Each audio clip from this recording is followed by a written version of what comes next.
거의 500년 만에 나미비아 사막 한가운데서 1300만 달러가 넘는 금과 기타 보물이 가득 실린 배가 발견되었습니다.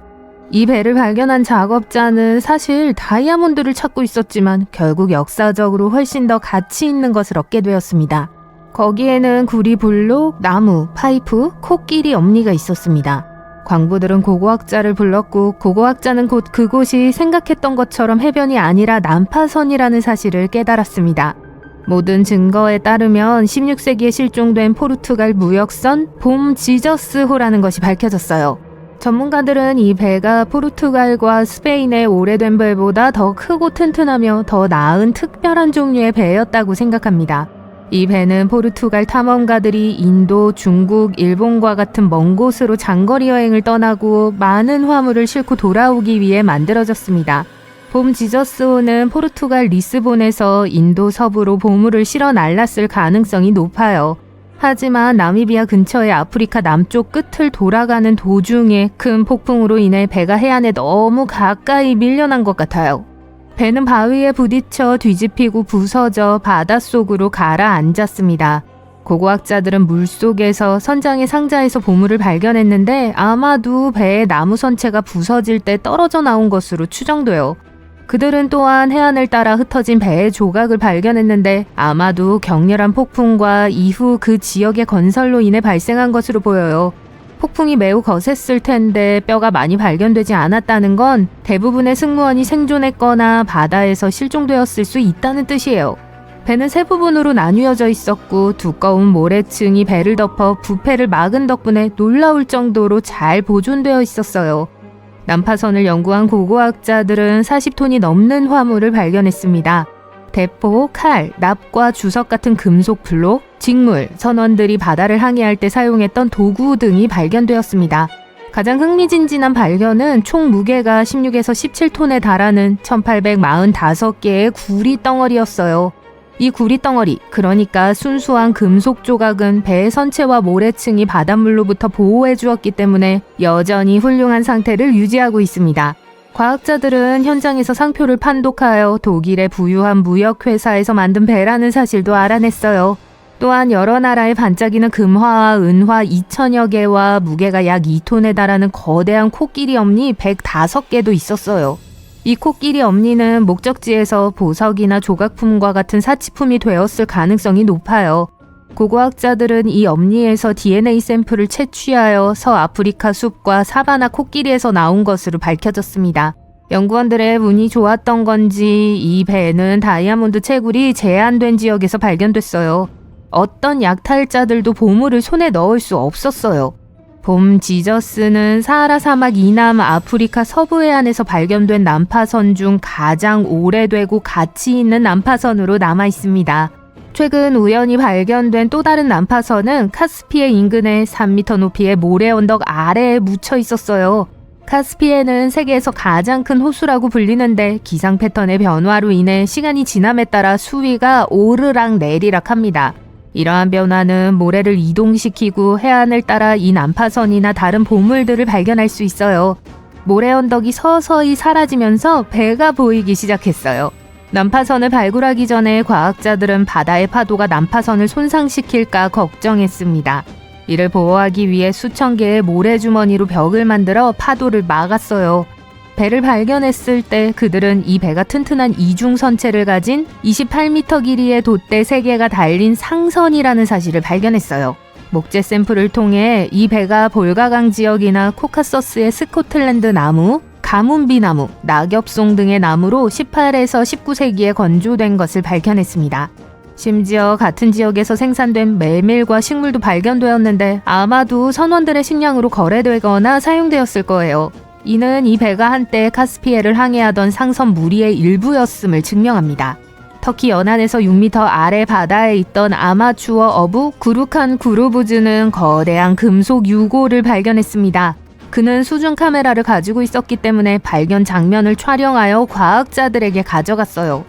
과학자들은 즉시 조사를 시작했고 20세기 초반의 난파선임이 틀림없다는 사실을 알게 되었습니다. 이 배는 보급품을 전달하는 중요한 임무를 수행했지만 흔적도 없이 사라진 오스만 제국의 배 중 하나일 수 있어요.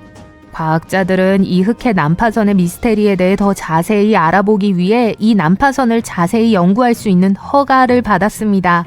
그들은 배 자체의 상태가 끔찍하고 작업하기 까다롭기 때문에 조선소 문서를 찾아 해답을 찾기를 희망하고 있어요. 석유 및 가스회사 소속의 로봇 잠수부가 지중해 동부의 해저에서 온전한 고대 저장 항아리 수백 개를 발견했습니다. 전문가들은 이 항아리들이 3,300년 전의 것으로 추정하고 있어요. 따라서 심해에서 가장 오래된 난파선을 발견한 셈이죠. 이 항아리들은 아마도 기름이나 과일과 같은 농산물을 저장하는 데 사용되었을 거예요. 이는 고대인들이 해상무역을 조직하고 놀라운 항해 기술을 가지고 있었다는 걸 증명합니다.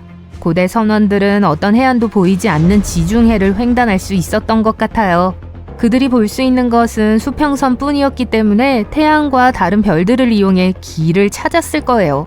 고고학자들은 시칠리아 해안 모래와 바위 6m 아래에서 어떤 재료로 만들어졌는지조차 알 수 없을 정도로 오래된 난파선을 발견했습니다. 고고학자들은 이 배가 기원전 5세기 또는 6세기에 만들어진 것으로 추정하고 있는데 이는 2500년이 넘은 배라는 뜻이에요. 이 고대 배는 혼자가 아니었어요. 연구원들은 또한 인근에서 7세기경에 만들어진 거꾸로 된 T자 모양의 철제 닷 2개와 선사시대의 돌닷 4개를 발견했습니다. 돌닷 중 하나는 부러져 있었는데 해저에 고정하기 위해 나무 조각이 붙어 있었을 수도 있어요. 연구진은 배 자체가 온쉘 기법을 사용하여 건조되었다는 사실을 알아냈어요. 배의 나무 판자는 아주 단단하게 연결되어 있어 배를 스스로 지탱할 수 있었고 배를 더 튼튼하게 만들기 위해 빔이 추가되었습니다. 안타깝게도 이 배의 나무 선체는 나무를 먹는 작은 바다 생물들이 수년에 걸쳐 손상시켰기 때문에 현재 매우 취약한 상태예요. 과학자들은 이 배를 연구하면서 배가 부서지지 않도록 각별한 주의를 기울이고 있어요. 이 발견은 시칠리아가 무역에서 매우 중요했던 시기에 건조되었기 때문에 큰 의미가 있습니다. 당시 그리스와 푸닉은 로마가 지중해의 지배자가 되기 훨씬 전부터 바다를 장악하려고 노력했습니다. 과학자들은 이 배를 연구함으로써 고대의 사람들이 어떻게 여행하고 교역했는지에 대해 더 많이 알 수 있기를 바랍니다. 케냐 해안에서 발견된 또 하나의 난파선은 바스코 다 가마의 마지막 항해에서 나온 난파선일 수 있어요. 이 포르투갈 탐험가는 희망봉을 지나 바다를 통해 인도에 도착한 최초의 유럽인이었습니다. 현지 어부들이 문제의 난파선을 발견한 것은 2013년이었어요. 수중 고고학자가 그곳을 확인하러 왔다가 코끼리 엄니와 귀중한 구리덩어리 등 보물을 발견했어요. 이 발견이 정말로 바스코 다 가마와 관련이 있다면 16세기의 것임이 틀림없어요. 다 가마가 세 번째이자 마지막 인도 항해를 떠난 해였습니다. 다 가마는 20척의 거대한 함대를 이끌었는데 그중 하나가 상호르해였습니다. 배의 대부분은 산호층 아래에 숨어 있으며 과학자들로 구성된 팀이 배의 나무 프레임과 선체의 일부를 찾기 위해 조심스럽게 참호를 파고 있습니다. 영원히 사라지는 것은 없다고 하는데 사실이에요. 시간이 멈추어버린 배들을 봅시다. 첫 번째 건 대단히 매력적이에요. 여기 안티키테라 난파선이 있어요. 기원전 1세기의 그리스 무역선이죠. 에게해와 지중해의 합류 지점에 있는 그리스 안티키테라 섬의 동쪽에 있어요. 약 2000년 후인 1900년에 한 그리스 스펀지 잠수부들이 난파선을 발견했어요. 그들은 튀니지로 가고 있었어요. 하지만 근처의 섬에서 폭풍으로부터 피난처를 찾아야 했어요. 폭풍 때문에 아무데도 갈 수 없었기 때문에 날씨가 더 잠잠해질 때까지 그들은 해면을 찾기로 결정했어요. 잠수부 중 한 명이 약 40m 깊이의 난파선을 발견했어요. 누군가가 해면 사냥을 하러 갔다가 고고학적 보물을 가지고 수면으로 나왔다고 상상해보세요. 스폰지보트의 선장은 그리스 공무원들에게 자신들이 발견한 것에 대해 알려주었어요. 관계자들은 두 척의 배를 난파선이 있는 곳으로 보냈어요. 인양 작업은 성공적이었고 발견물들은 현재 아테네에 있는 그리스 국립고고학 박물관에서 찾아볼 수 있어요. 그 발견에는 실물 크기의 대리석 말 3필, 보석, 동전, 그리고 2m 높이의 거대한 헤라클레스 조각상을 포함한 수백 점의 예술 작품이 포함되어 있어요. 이 보물들 중 젊은 남자의 청동상인 안티키테라의 청년이 더 많은 관심을 끌었어요. 왜냐하면 이 청년은 우리에게 익숙한 어떠한 도상학적 모델도 따르지 않았고 이런 유형의 사본에 대해 알려진 것도 없었거든요. 그는 손에 구 모양의 물체를 들고 있었어요. 학자들은 이 사람이 누구일지에 대해 서로 다른 이론을 가지고 있지만 아직까지 일치된 의견은 없어요. 70년도 더 후에 자크 이브 쿠스토와 그의 팀은 그 지역으로 가서 수백 개의 더 많은 유물과 4명의 유해를 수습했어요. 흥미롭게도 그들은 태양, 달, 그리고 여러 행성의 움직임을 예측할 수 있는 복잡하게 맞물려 있는 장치 세트를 발견했어요. 이 메커니즘은 또한 몇 년 후에 일식과 월식의 시간을 나타낼 수 있었어요. 이 안티키테라 메커니즘을 초기 컴퓨터 달력이라고 생각하면 될 거예요. 그러니까 농업활동, 종교의식, 올림픽 경기 같은 중요한 행사를 계획하기 위해서 말이에요. 안티키테라 잔해에서 발견된 이 아티팩트들은 현대 고고학에서 가장 중요한 발견물들 중 일부예요. 안티키테라 메커니즘 자체만으로도 고대 기술의 한계에 대한 우리의 인식을 바꿔놓았어요. 그 메커니즘은 정교한 디자인을 하고 있었고 1000년도 더 전에 만들어졌어요. 이 놀라운 모든 발견들 후에 전문가들은 그 잔해 현장이 대부분 미개척 상태로 남아있다고 믿고 있어요. 대부분 그 위치와 배가 있는 해저의 풍경 때문이죠. 난파선은 스쿠버 다이버들에게는 너무 깊지만 잠수정 같은 걸 사용하기에는 너무 얕아요. 2012년 해저에서 이루어진 조사에 따르면 남쪽으로 약 243m 떨어진 곳에 두 번째 난파선의 증거가 있다는 게 확인됐어요. 분명 이 지역이 인류에게 제공할 게 많네요. 만약 그 스폰지 사냥꾼들이 이 지역에 가지 않았다면 어떻게 되었을까요? 과학자들은 남극 대륙 웨델해 바닥에서 침몰한 지 107년이 지난 난파선을 발견했어요. 그 배의 이름은 인듀어런스호예요. 남극 탐험가 어니스트 쉐클턴 경에 실종된 배였죠. 수십 년 후에 그걸 처음 봤던 과학자들은 이것이 지금까지 발견되지 않은 난파선 중 가장 위대한 것이라고 했어요. 그래서 전체 발견 과정을 촬영했던 거예요. 이 비디오는 인듀어런스의 잔해를 보여주며 여전히 놀라운 상태에 있다는 걸 증명해요. 1세기 이상 동안 3km 깊이의 물속에 앉아 있었지만 아주 최근에 가라앉은 것 같아 보여요. 이야기는 이렇습니다.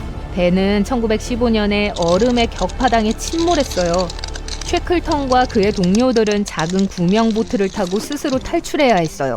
그때부터 생존이 전부였어요. 쉐클턴은 그의 선원들을 안전한 곳으로 데려올 수 있었어요. 그리고 배가 가라앉았어요. 네, 꽤 인상적인 이야기이긴 하지만 왜 과학자들은 이 배를 소중히 여기는 걸까요? 우선 쉐클턴의 제국 남극 횡단 탐험대는 최초의 남극 대륙 육지 횡단을 하기 위해 항해했어요. 네, 승무원들은 얼음에 갇혔지만 그 의도가 중요했죠. 두 번째로 난파선을 찾는 도전 그 자체에 관한 거예요. 웨델해는 거의 늘 두꺼운 해빙으로 덮여 있어요. 그 외에 인듀어런스 호를 가라앉힌 바로 그 해빙 말이에요. 침몰 추정 지점 근처에 도달하는 건 연구를 수행하는 건 말할 것도 없고 매우 어려워요. 현대 전시팀의 전문가들은 위성 사진을 이용해 남극 해빙의 가장 낮은 범위가 올 때를 예측했어요. 그들은 날씨가 탐험을 시작하기에 유리하다는 걸 알게 되었죠. 존 쉬어즈 박사는 말했어요. 끊임없이 변화하는 해빙, 눈보라, 그리고 영하 17도로 내려가는 온도와 싸우면서 세계에서 가장 어려운 난파선 탐색을 성공적으로 완료했습니다. 이 정도 조건들이 자신들에게 유리했던 거라면 남극의 최악의 상황은 어떤 걸지 상상도 안 가네요. 마지막으로 이것 좀 보세요. 목재예요. 아주 온전하네요. 게다가 배의 이름도 읽을 수 있어요. 아직도 뚜렷해요. 해양 고고학자 맨선 바운드는 이게 자신이 발견한 것 중 가장 훌륭한 목조 난파선이라고 해요. 50년 경력의 소유자니까 전 그 사람의 말을 믿어요. 그래서 나무는 어떻게 안 썩었을까요? 심해 극지 생물학자인 미셸 테일러 박사는 남극에 숲이 없는 이 지역에는 나무를 쪼아먹는 동물들이 없기 때문에 나무가 거의 썩지 않았던 거라고 설명해요. 동세르비아의 탄광 노동자들은 적어도 1300년 동안 그곳에 있었던 3개의 난파선을 발견했어요. 가장 큰 난파선은 고대 로마 함대예요. 길이가 약 15m고 바닥이 평평해요. 이 배는 30에서 35명의 승무원을 태울 수 있을 것으로 추정돼요. 선체를 보면 수리 흔적이 보여요. 와, 이건 경력이 기네요. 아시다시피 우리에게 1000년 이상 전이 어땠을지에 대한 통찰력을 주죠. 반면에 두 척의 작은 배는 로마 국경을 공격하기 위해 슬라브족들이 썼던 배의 묘사와 일치해요. 이 두 배는 고대 강바닥의 진흙과 점토 아래에서 발견되었어요. 분명 그 당시에는 비미나시움 시티라고 불리는 곳에 로마 기지가 있었어요. 흥미롭게도 비미나시움은 기원 후 4세기에 약 4만 명의 주민이 살고 있는 지방의 수도였어요. 비교하자면 폼페이보다 훨씬 더 컸어요. 포스토락 탄광은 숨은 보석의 중심지예요. 고고학자들은 전에 이곳에서 고대 인간과 동물의 활동 증거를 발견했어요. 예를 들어 2012년에 전문가들은 약 10,000년 전에 멸종된 적어도 5마리의 털복숭이 매머드의 뼈를 발견했어요. 캐나다 고고학자들은 캐나다 북극해에서 실종된 지 150년 된 배를 발견했어요. 이 상선의 이름은 HMS 인베스티게이터고요. 북서항로 탐험에서 실종된 탐험가 존 프랭클린 경의 배를 찾기 위해 1848년에 구입됐죠. 그래서 HMS 인베스티게이터는 1850년에 이 구조 작업을 위해 영국을 떠났어요. 로버트 맥클루어 대위가 이끄는 탐험대원들은 인베스티게이터를 물속으로 항해시켰어요. 그는 자신이 북아메리카를 가로지르는 백길인 북서항로의 마지막 최종 경로에 있다는 걸 깨달았어요. 하지만 보퍼트해로 항해하기 전에 이 122톤짜리 배는 두꺼운 얼음에 갇혔습니다. 승무원들은 프린스 오브 웨일스 해협에서 겨울을 보냈어요. 다음 여름 맥클루어는 다시 항로의 끝으로 항해하려고 했지만 얼음이 그의 길을 또 막았어요. 여기서도 선원들은 배를 떠날 수밖에 없었어요. 그는 선원들을 머시만으로 이끌었어요. 그곳에서 HMS 레졸루트의 승무원들이 구조했을 때인 1853년까지 남아 있어야 했죠. 60명의 승무원들이 살아남을 수 있을지도 모르는 채 북극에서 3번의 겨울을 보내야 했다고 상상해보세요. 나중에 배는 약 11m 물속에서 똑바로 앉아있는 게 발견됐어요. 상태가 매우 좋았죠. 북극의 물이 선박의 외부 가판이 빠르게 악화되는 걸 막았어요. 배의 윤곽과 목재가 선명하게 보여요. 게다가 고고학자들은 땅에서 선원들이 남긴 유물을 발견했어요. 그들은 인베스티게이터를 버리기 전에 모든 짐을 내렸어요. 3개의 선원 무덤과 한 척의 영국 해군 난파선도 이 지역에서 발견되었어요. 여기서 또 무엇을 찾을 수 있을까요?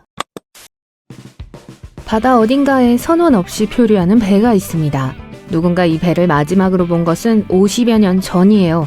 이 배의 이야기는 전설에 따르면 영원히 항해하며 바다에서 보는 사람에게 재앙을 가져다 준다는 플라잉 더치맨의 이야기를 떠오르게 해요. 플라잉 더치맨과 달리 SS 베이치모는 함부르크의 한 독일 회사를 위해 건조된 실제 선박으로 평범한 화물선으로 출발했습니다. 1914년부터 발트해의 함부르크와 스웨덴 사이를 오가며 물자를 운송했어요. 강력한 증기기관과 스틸로 만든 선체를 가지고 있었습니다. 몇 년 후 이 배는 영국 국유가 됐어요. 그러다가 19세기에 캐나다의 한 회사가 당시로서는 엄청난 금액인 약 18,000달러에 이 배를 매입했습니다. 새로운 소유주인 허드슨 베이 컴퍼니는 몇 년 동안 이 배를 적극적으로 사용했어요. 스코틀랜드의 모항에서 시베리아, 알래스카, 유콘, 노스웨스트, 준주까지 항해를 자주 보냈습니다. 또한 파나마 운하와 수에즈 운하를 통과하기도 했으며 선상에서 모피 가죽을 판매하기도 했어요. 때로는 승객을 모시기도 했습니다. 이 행운의 항해가 끝나기 전까지 9번의 성공적인 항해를 마쳤어요. 1930년대부터 SS 베이치모는 얼음과 폭풍으로 인해 어려움을 겪었습니다. 1931년 10월 처음 얼음에 갇혔을 때 일부 선원들은 알래스카로 탈출하는 데 성공했어요. 22명의 선원 중 15명은 배에 남아 배를 구하기로 결정했습니다. 배에는 약 58,000달러 상당의 모피와 기타 귀중한 화물이 실려 있었어요. 회사는 그들에게 겨울을 날 수 있는 물품을 보냈어요. 그들은 해치, 방수포 및 기타 재료로 배 근처에 캠프를 차리고 화물을 하역했습니다.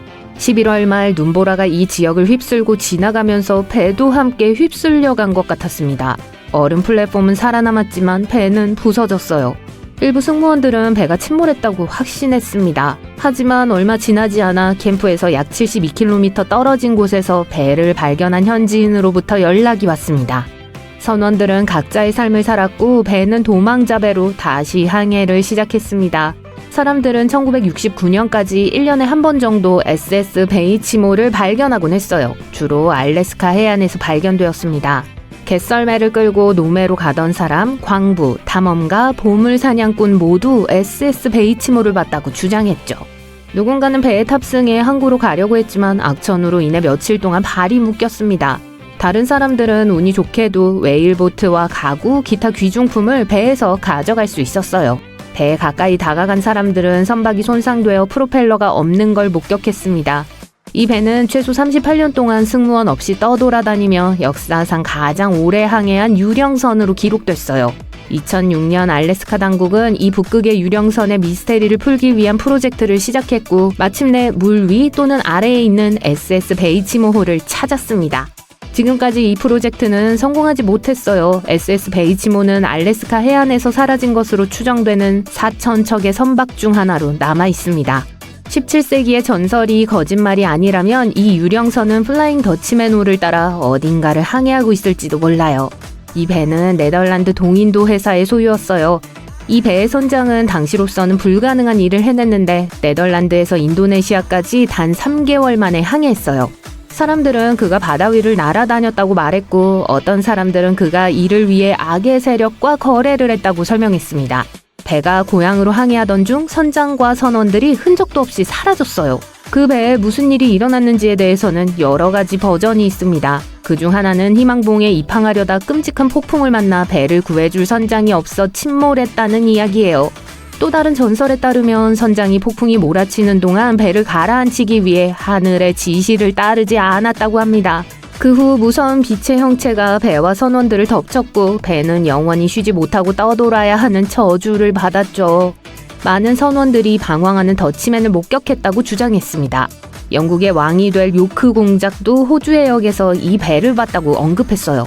배를 처음 발견한 사람은 돛대 꼭대기에서 떨어졌지만 살아남지 못했다고 해요. 20세기 중반까지 이 전설적인 배와 마주친 사례는 더 많았어요. 플라잉 더치맨이 갑자기 튀어나와 배들이 충돌할 뻔한 적도 있었죠. 과학자들은 이 수수께끼에 대해 파타 모르가나라는 보다 논리적인 설명을 내놓았습니다. 하쿠나 마타타랑 혼동하지 마세요. 더운 날 바다에 나가서 공기가 물결치면 마치 무더운 여름날 도로를 바라볼 때와 같은 느낌이 듭니다. 이는 대기 굴절이라는 현상 때문인데요. 빛이 온도와 밀도가 다른 여러 공기층을 통과할 때 구부러지고 뒤틀리게 돼요. 때로는 특정 조건에서 빛의 굴절이 플라잉 더치맨을 목격하는 것처럼 바다 위에 기괴한 착시를 일으킬 수 있어요. 파타 모르나가 현상은 멀리 있는 물체가 일그러지거나 늘어나거나 심지어 수평선 위로 떠 있는 것처럼 보이게 만들 수 있습니다. 따라서 멀리 있는 배를 볼 수 있지만 빛의 굴절로 인해 물 위에 떠 있는 것처럼 보이거나 사라졌다가 다시 나타나는 것처럼 보일 수 있어요. 파타 모르가나는 극지방, 특히 온도가 균일한 큰 얼음판 위에서 가장 흔히 볼 수 있습니다. 하지만 더운 날에는 사막이나 호수 위 등 어디에서나 볼 수 있어요. 유령선에 대한 최초의 이야기는 고대 그리스와 로마 신화로 거슬러 올라갑니다. 역사상 가장 유명한 유령선 중 하나는 메리 셀레스토어예요. 이 브리건티는 뉴욕에서 제노아로 향하던 중 식량을 가득 싣고 있었지만 1872년 대서양에서 발견되었을 때 선원 한 명이 실종되었어요. 승무원들의 개인 소지품도 전혀 손상되지 않은 채 그대로 있었어요. 항해 일지의 마지막 기록은 열흘 전에 작성됐습니다. 승무원들에게 무슨 일이 일어났는지는 아직 알려지지 않았는데요. 이 배는 많은 으스스한 이야기와 전설에 영감을 주었습니다. 레이디 러비본드호는 18세기 중반 켄트 해안에서 난파된 것으로 추정되는 또 다른 전설적인 스쿠너였어요. 이 배의 선장 사이먼 리드가 막 결혼한 신부를 데리고 불운을 불러올 수 있다는 미신에도 불구하고 축하 크루즈 여행을 떠났다는 이야기가 전해져 내려옵니다.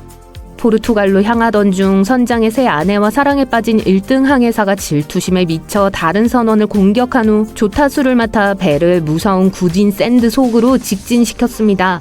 탑승객 중 아무도 살아남지 못했고 이 스쿠너는 50년마다 유령선으로 다시 나타난다고 하네요.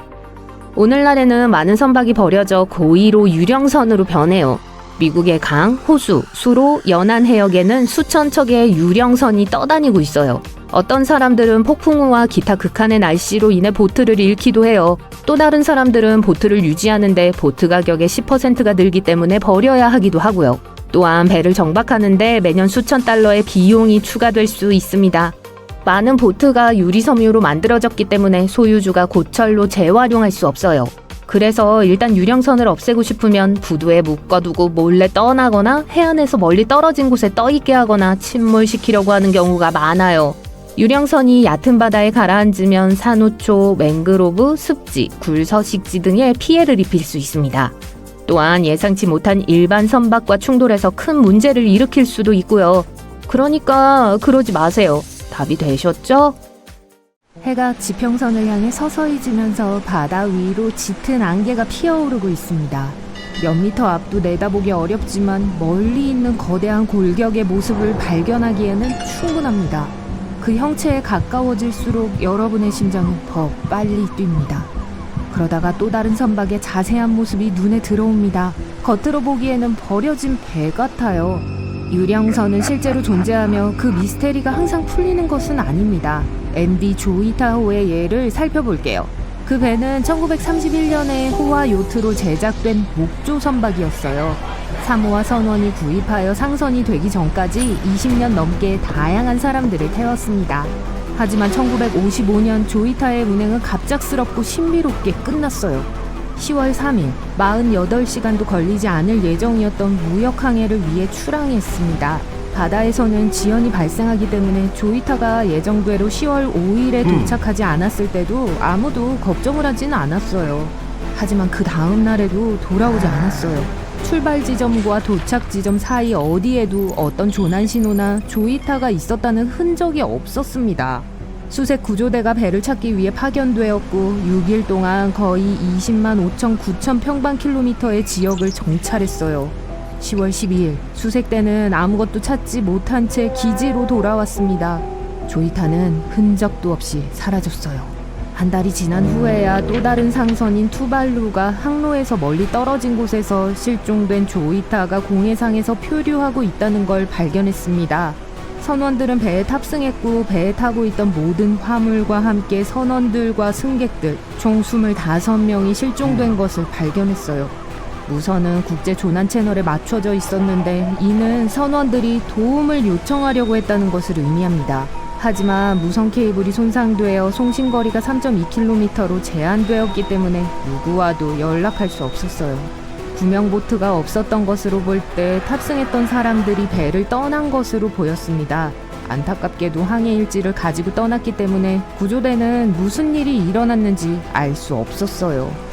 오늘날까지 MV 조이타의 미스테리는 풀리지 않았습니다. 승무원과 승객들이 어디로 갔는지, 무엇 때문에 배를 떠났는지 아무도 모릅니다. SV 캐럴 A 디어링은 일반적인 의미의 유령선이 아니었습니다. 공해상에서 목격된 적이 없어요. 대신 해안에서 발견되었지만 그것을 둘러싼 주변 상황이 수수께끼에 쌓인 퍼즐입니다.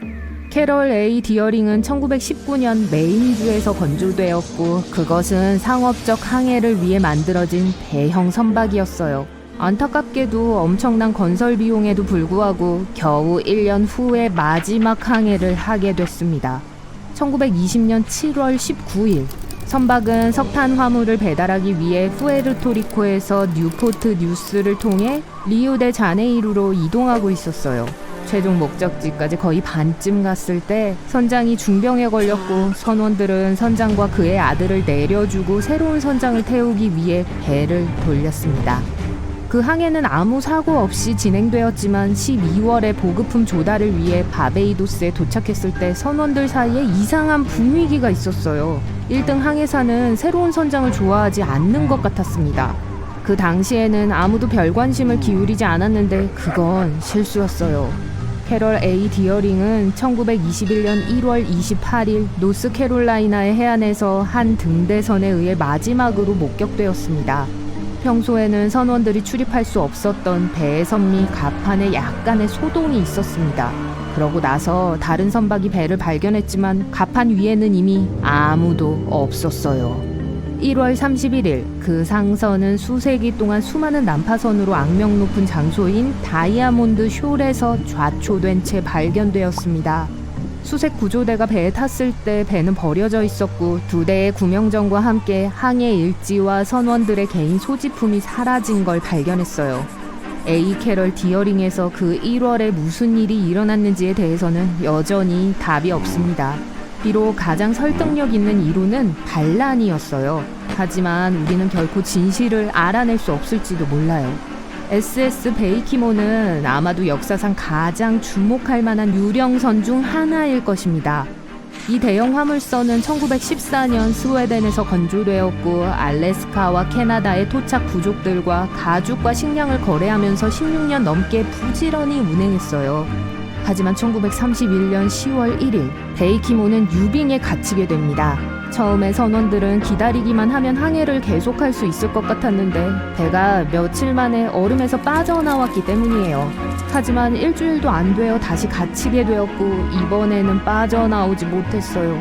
또 일주일이 지난 후 베이키모의 선원 중 22명을 데려오기 위해 구조대가 파견되었고 다른 15명은 필요하다면 겨울을 지내고 배를 되찾기 위해 뒤에 남았습니다.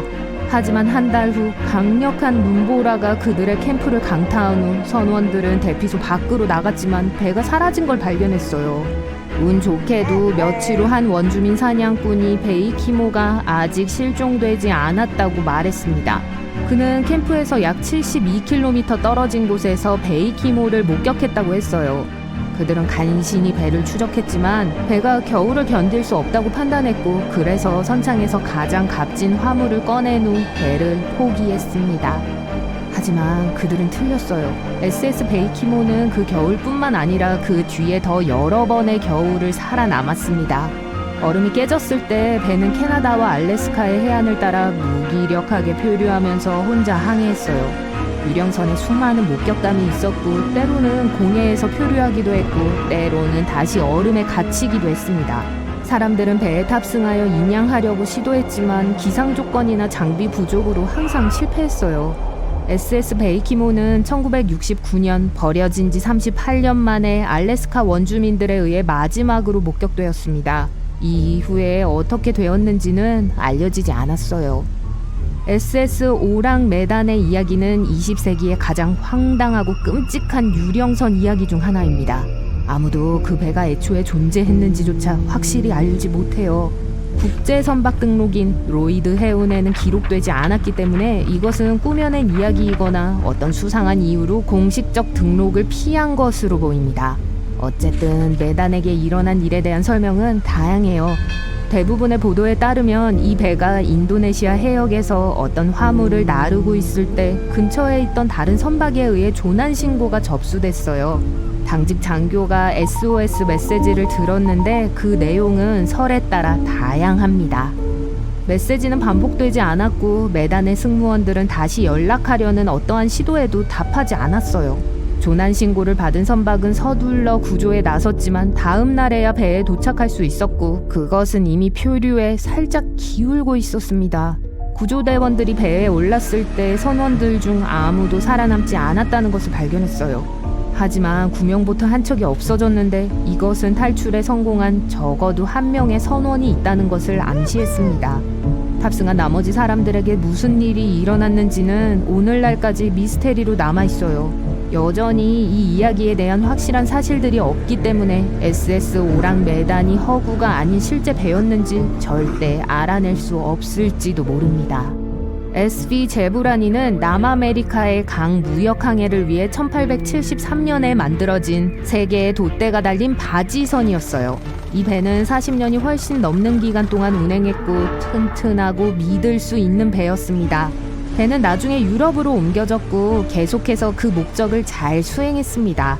하지만 1917년 10월 제브리나는 정기 항해에 나섰지만 며칠 후에야 해안에서 발견됐어요. 불가사의하게도 비록 배는 완벽하게 운전했지만 5명의 선원과 선장은 모두 사라졌어요. 그날 실제로 무슨 일이 일어났는지에 대한 직접적인 증거나 확실한 사실은 없습니다. 가장 설득력 있는 이론은 선원들이 수중폭발로 갑판에서 떠내려갔고 그 후 배가 선원 없이 계속 항해했다는 거예요. 하지만 언제나 그렇듯이 진실은 밝혀지지 않은 채로 남아 있습니다. 무슨 일이 있어도 멈추지 마. 거의 다 찾았어. 보물을 찾는 두 사람이 밤에 옥수수밭에서 얼어붙은 땅을 파고 있습니다. 비가 세차게 내리고 번개가 번쩍이지만 두 사람은 일을 계속해요. 그러던 중 삽이 단단한 무언가에 부딪힙니다. 말도 안 돼. 보물 상자예요. 그들은 더 빨리 땅을 파기 시작하고 배의 엔진 조각을 발견합니다. 이게 뭐지? 바다와 호수에서 멀리 떨어진 캔자스 시티의 들판 아래 어딘가에서 거대한 침몰선을 발견한 거예요. 이게 어떻게 가능할까요? 이제 알게 되실 거예요. 어떤 사람들은 지하에 보물이 있는 난파선을 찾는데 평생을 바칩니다. 탐험가 데이비드 홀리도 그 중 한 명이에요. 그는 수년 동안 바다, 강, 대양에서 멀리 떨어진 곳에서 그런 배를 찾고 있습니다. 그는 그런 모험의 느낌을 좋아하는 사람이죠. 이 배의 화물칸에는 금, 골동품, 유물이 담긴 상자가 있을 수 있습니다. 그리고 그것들을 통해 많은 돈을 벌 수 있어요. 데이비드는 침몰한 배를 찾기 위해 바다에 들어갈 필요는 없다고 말합니다. 집 뒷마당에 누워있을지도 몰라요. 하지만 왜 배는 들판, 농장, 평원 사이로 지하에 묻히게 될까요? 증기선 그레이트 화이트 아라비아호의 예를 통해 알아보세요. 오래전 기록과 신문 스크랩에 따르면 이 배는 1856년 침몰하기 전까지 약 200톤의 보물을 싣고 있었다고 합니다. 많은 소문과 지역 전설에 따르면 이 배는 캔자스 시티에서 북동쪽으로 몇 킬로미터 떨어진 지하에 잠겨 있다고 해요. 19세기 후반에 사람들이 미주리 강의 강바닥과 수로를 의도적으로 변경했기 때문에 그곳에 있게 됐다고 하네요. 그들은 인위적으로 기슭을 서로 더 가깝게 만들었습니다. 강을 좁히고 유속을 높여 보트가 훨씬 더 빠르게 항해할 수 있도록 했죠. 19세기에는 증기선이 승객과 물품을 운송하는 가장 인기 있는 수단이었어요. 철도가 생기기 전에는 미시시피 강과 미주리 강을 가로질러 서부 경계를 확장하고 사람들에게 보급품을 가져다 주었어요. 그렇기 때문에 이동 속도를 높이는 것이 매우 중요했습니다. 1856년 9월 5일 아라비아호는 하구를 따라 항해하고 있었습니다. 그러던 중 물 밖으로 튀어나온 걸림돌을 발견했어요. 통나무 조각이 배를 순식간에 침수시켰습니다. 다행히 승객들은 모두 대피했어요. 하지만 증기선과 귀중한 화물은 몇 분 만에 미주리 강바닥에 닿았습니다. 몇 년이 지났습니다. 모두가 배에 대해 잊어버렸죠. 이 기간 동안 미주리 강의 흐름은 바뀌었습니다. 하지만 아라비아호는 여전히 축축한 진흙탕 바닥 아래에 남아 있었습니다. 그 위에 토양 수위는 점점 높아졌고 땅은 수분을 잃고 있었어요. 결국 수십 년이 지난 후 침몰한 배 위에 옥수수밭이 형성되었습니다. 1980년대에 한 농부가 이 지역을 소유하고 있었어요. 그리고 그는 자신의 땅에 무엇이 숨어 있는지 전혀 몰랐죠. 데이비드 홀리는 미국에서 침몰한 선박의 역사를 주의 깊게 연구했습니다. 그는 미주리 전역에서 수백 척의 증기선이 물속에 가라앉았다는 사실을 알고 있었어요. 하지만 무엇보다도 그는 아라비아의 금과 기타 귀중한 물건이 가득하다는 소문이 있었기 때문에 아라비아에 관심이 있었어요. 캔자스의 옥수수밭은 광활했지만 데이비드 홀리는 제대로 수색하는 방법을 알고 있었습니다. 1987년 그는 일을 시작했습니다. 먼저 그의 형, 아버지와 함께 오래된 신문에서 찾을 수 있는 모든 스크랩을 수집했어요. 그들은 증기선에 대한 정보뿐만 아니라 미주리 강의 지도도 찾고 있었습니다. 그들은 미주리 강의 역사적 변화를 추적하고 날짜를 확인해서 증기선이 침몰한 넓은 지역을 수색했어요. 다음으로 전자기 테스트와 기타 지질학적 자료를 사용해서 토양을 연구하고 적합한 장소를 찾았습니다. 그들은 땅의 수분과 밀도의 차이를 찾았어요. 그런 다음 강력한 금속 탐지기로 그 지역을 통과했어요. 그리고 1988년 가을에 증기선의 위치를 결정했습니다. 아라비아는 축구장만한 크기였어요. 그 거대한 선박은 지하 14m 4층 아래에 있었습니다. 하지만 발굴을 시작하기 전에 옥수수밭 주인에게 허락을 받아야 했어요. 농부에게 이 소식은 큰 놀라움이었습니다. 그는 새 작물을 파종할 수 있도록 봄까지 굴착을 완료한다는 조건으로 동의했어요. 겨울에 거대한 배를 파는 것은 다른 때보다 훨씬 더 어렵고 비용이 많이 듭니다. 여기에는 추가 장비, 전기 및 난방 비용이 포함돼요. 팀은 밤낮으로 일했습니다. 발굴에 필요한 자금은 모두 사비로 충당했어요. 각자 $10,000 이상을 투자하고 은행 대출을 받았습니다. 마침내 그들은 배의 첫 번째 세부 사항을 발견했습니다. 삽이 거대한 엔진 보일러와 갑판에 부딪혔습니다. 목표는 달성됐어요. 침몰한 배 안에 있던 대부분의 화물은 녹과 포탄, 진흙으로 덮여 있었고 심하게 손상되어 있었어요. 130년 전에 침몰한 배라는 점을 감안하면 아라비아호의 내용물은 매우 양호한 상태였어요.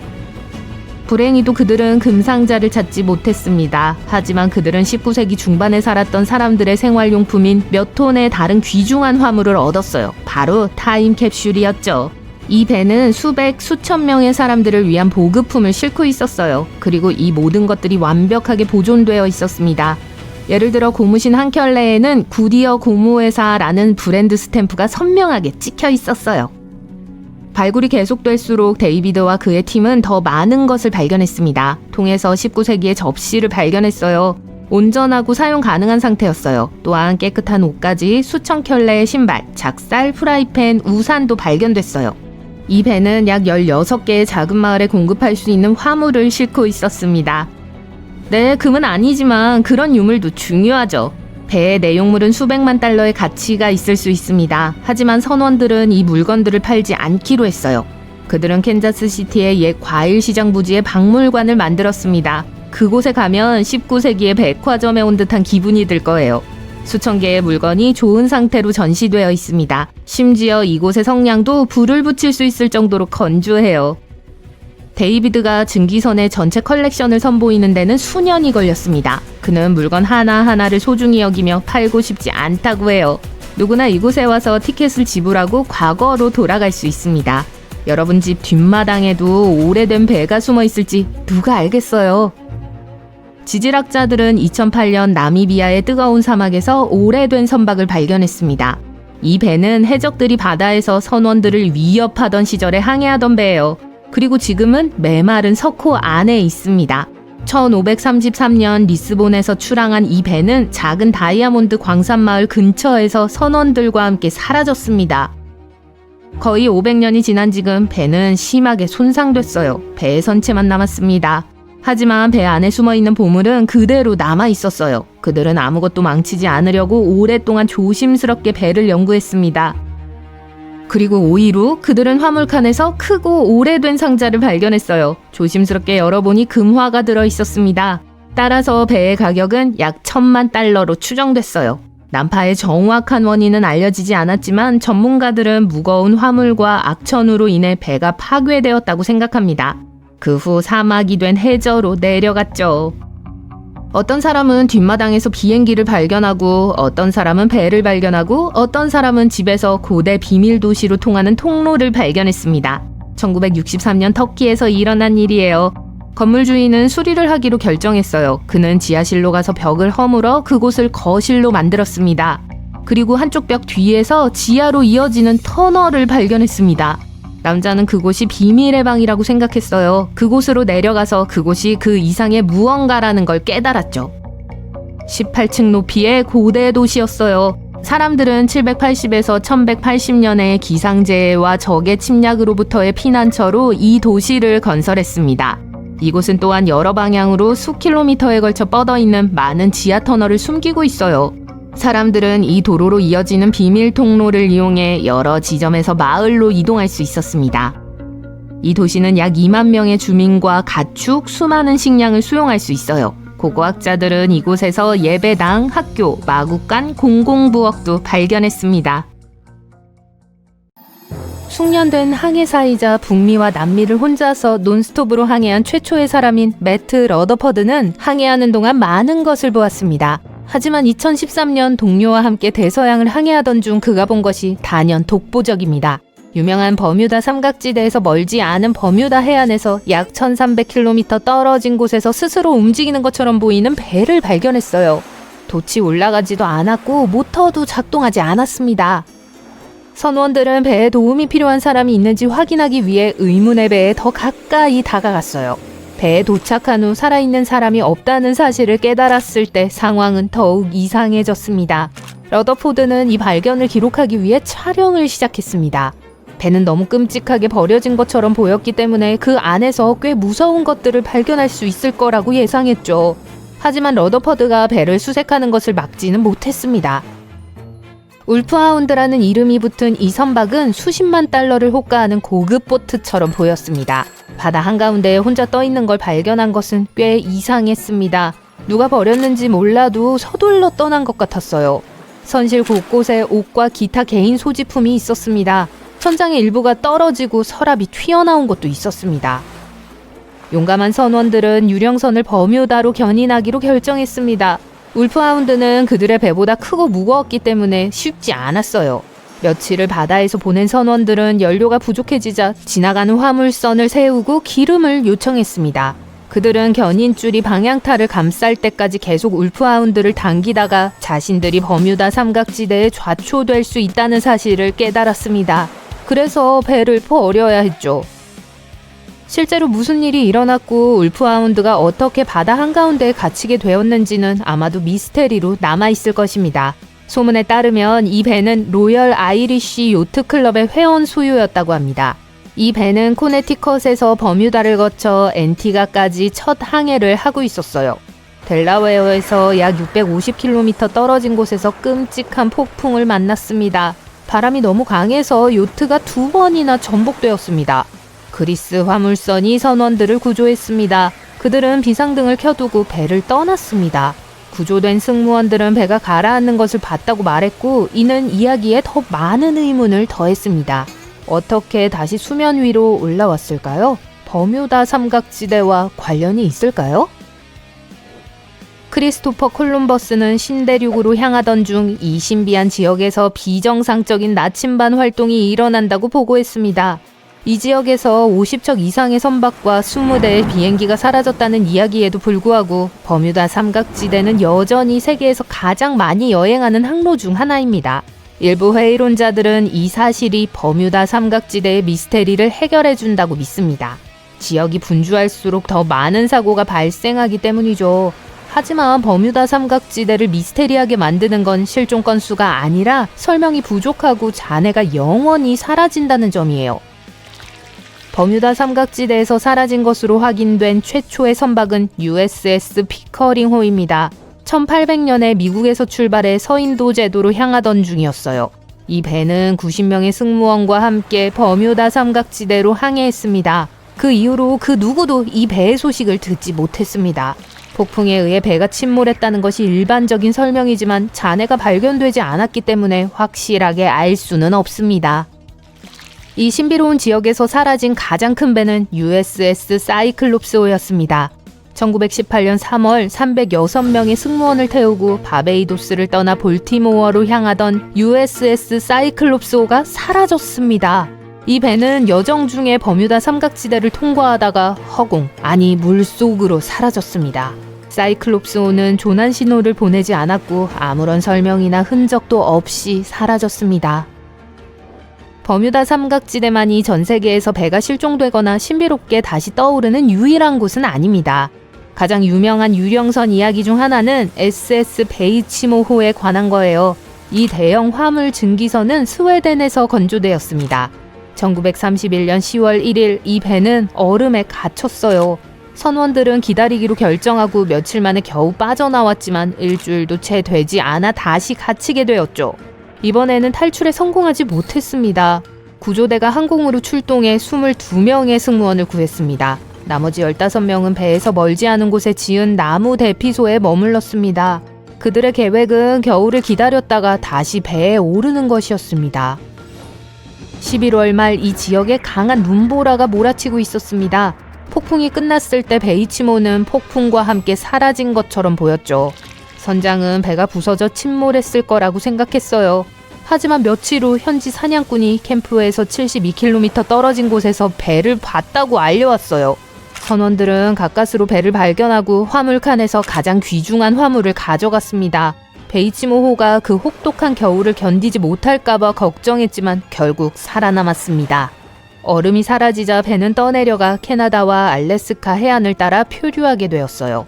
많은 사람들이 바다에서 유령선을 목격했다고 보고했습니다. 어떤 사람들은 배를 구하기 위해 승선을 시도했지만 날씨가 허락하지 않았어요. SS 베이치모를 마지막으로 목격한 것은 1969년으로 승무원들이 배를 떠난 지 38년이 지난 후였습니다. 아직도 바다 어딘가에서 표류하고 있을지도 몰라요. MV 조이타의 이야기는 남태평양에서 일어났습니다. 이 배는 원래 목조 호화 요트였습니다. 20년 동안 여러 선주에게 서비스를 제공한 후 상선이 되었어요. 1955년 이 배는 약 2일 예정이었던 무역항해에 나섰습니다. 목적지에 제 시간에 도착하지 않았을 때 처음에는 바다에서 흔히 있는 일이라 아무도 걱정하지 않았습니다. 하루가 지나도 조이타호에서 조난 신호가 없자 뭔가 심각한 문제가 발생하고 있다는 것이 분명해졌습니다. 조이타에는 25명이 타고 있었고 가족들은 그들을 찾고 싶어 했습니다.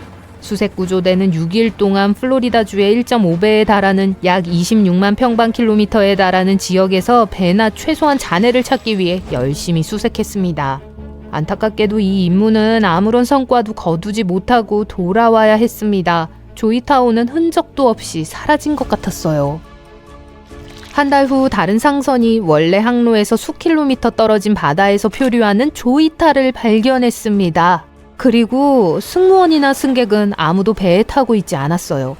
화물도 사라졌습니다. 구명보트도 사라졌기 때문에 사람들은 스스로를 구하기 위해 배에서 탈출했을 거예요.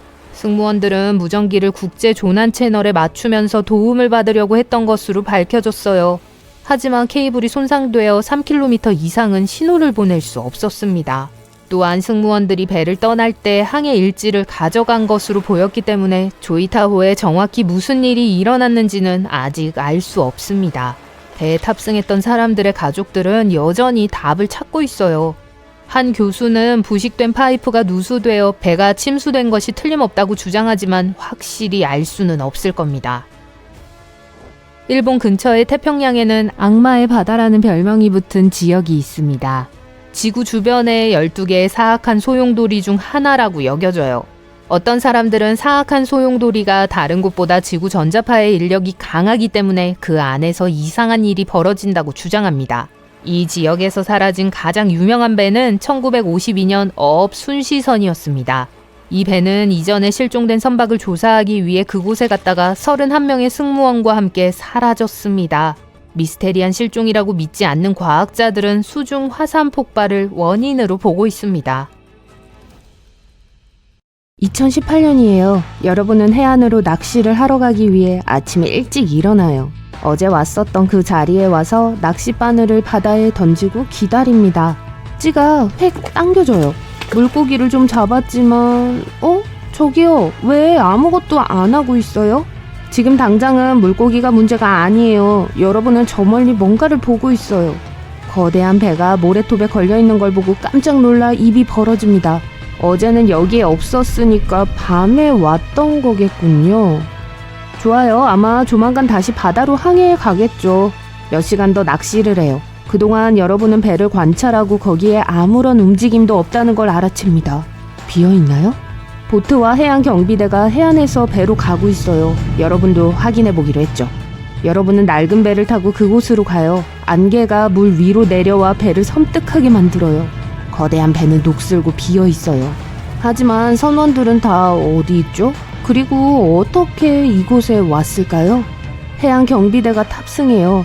그들은 선실, 객실, 그리고 상가판을 살핍니다. 누군가의 물건, 음식물 남은 것, 공책, 옷이 있어요.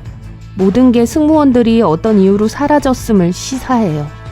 이 배를 처음 봤던 어부들은 갑판에서 내려오는 사람을 못 봤다고 했어요. 항구로 무선 신호가 보내진 게 없고 아무도 이 배에 대해 보고하지 않았어요. 여기 갑자기 나타난 거죠.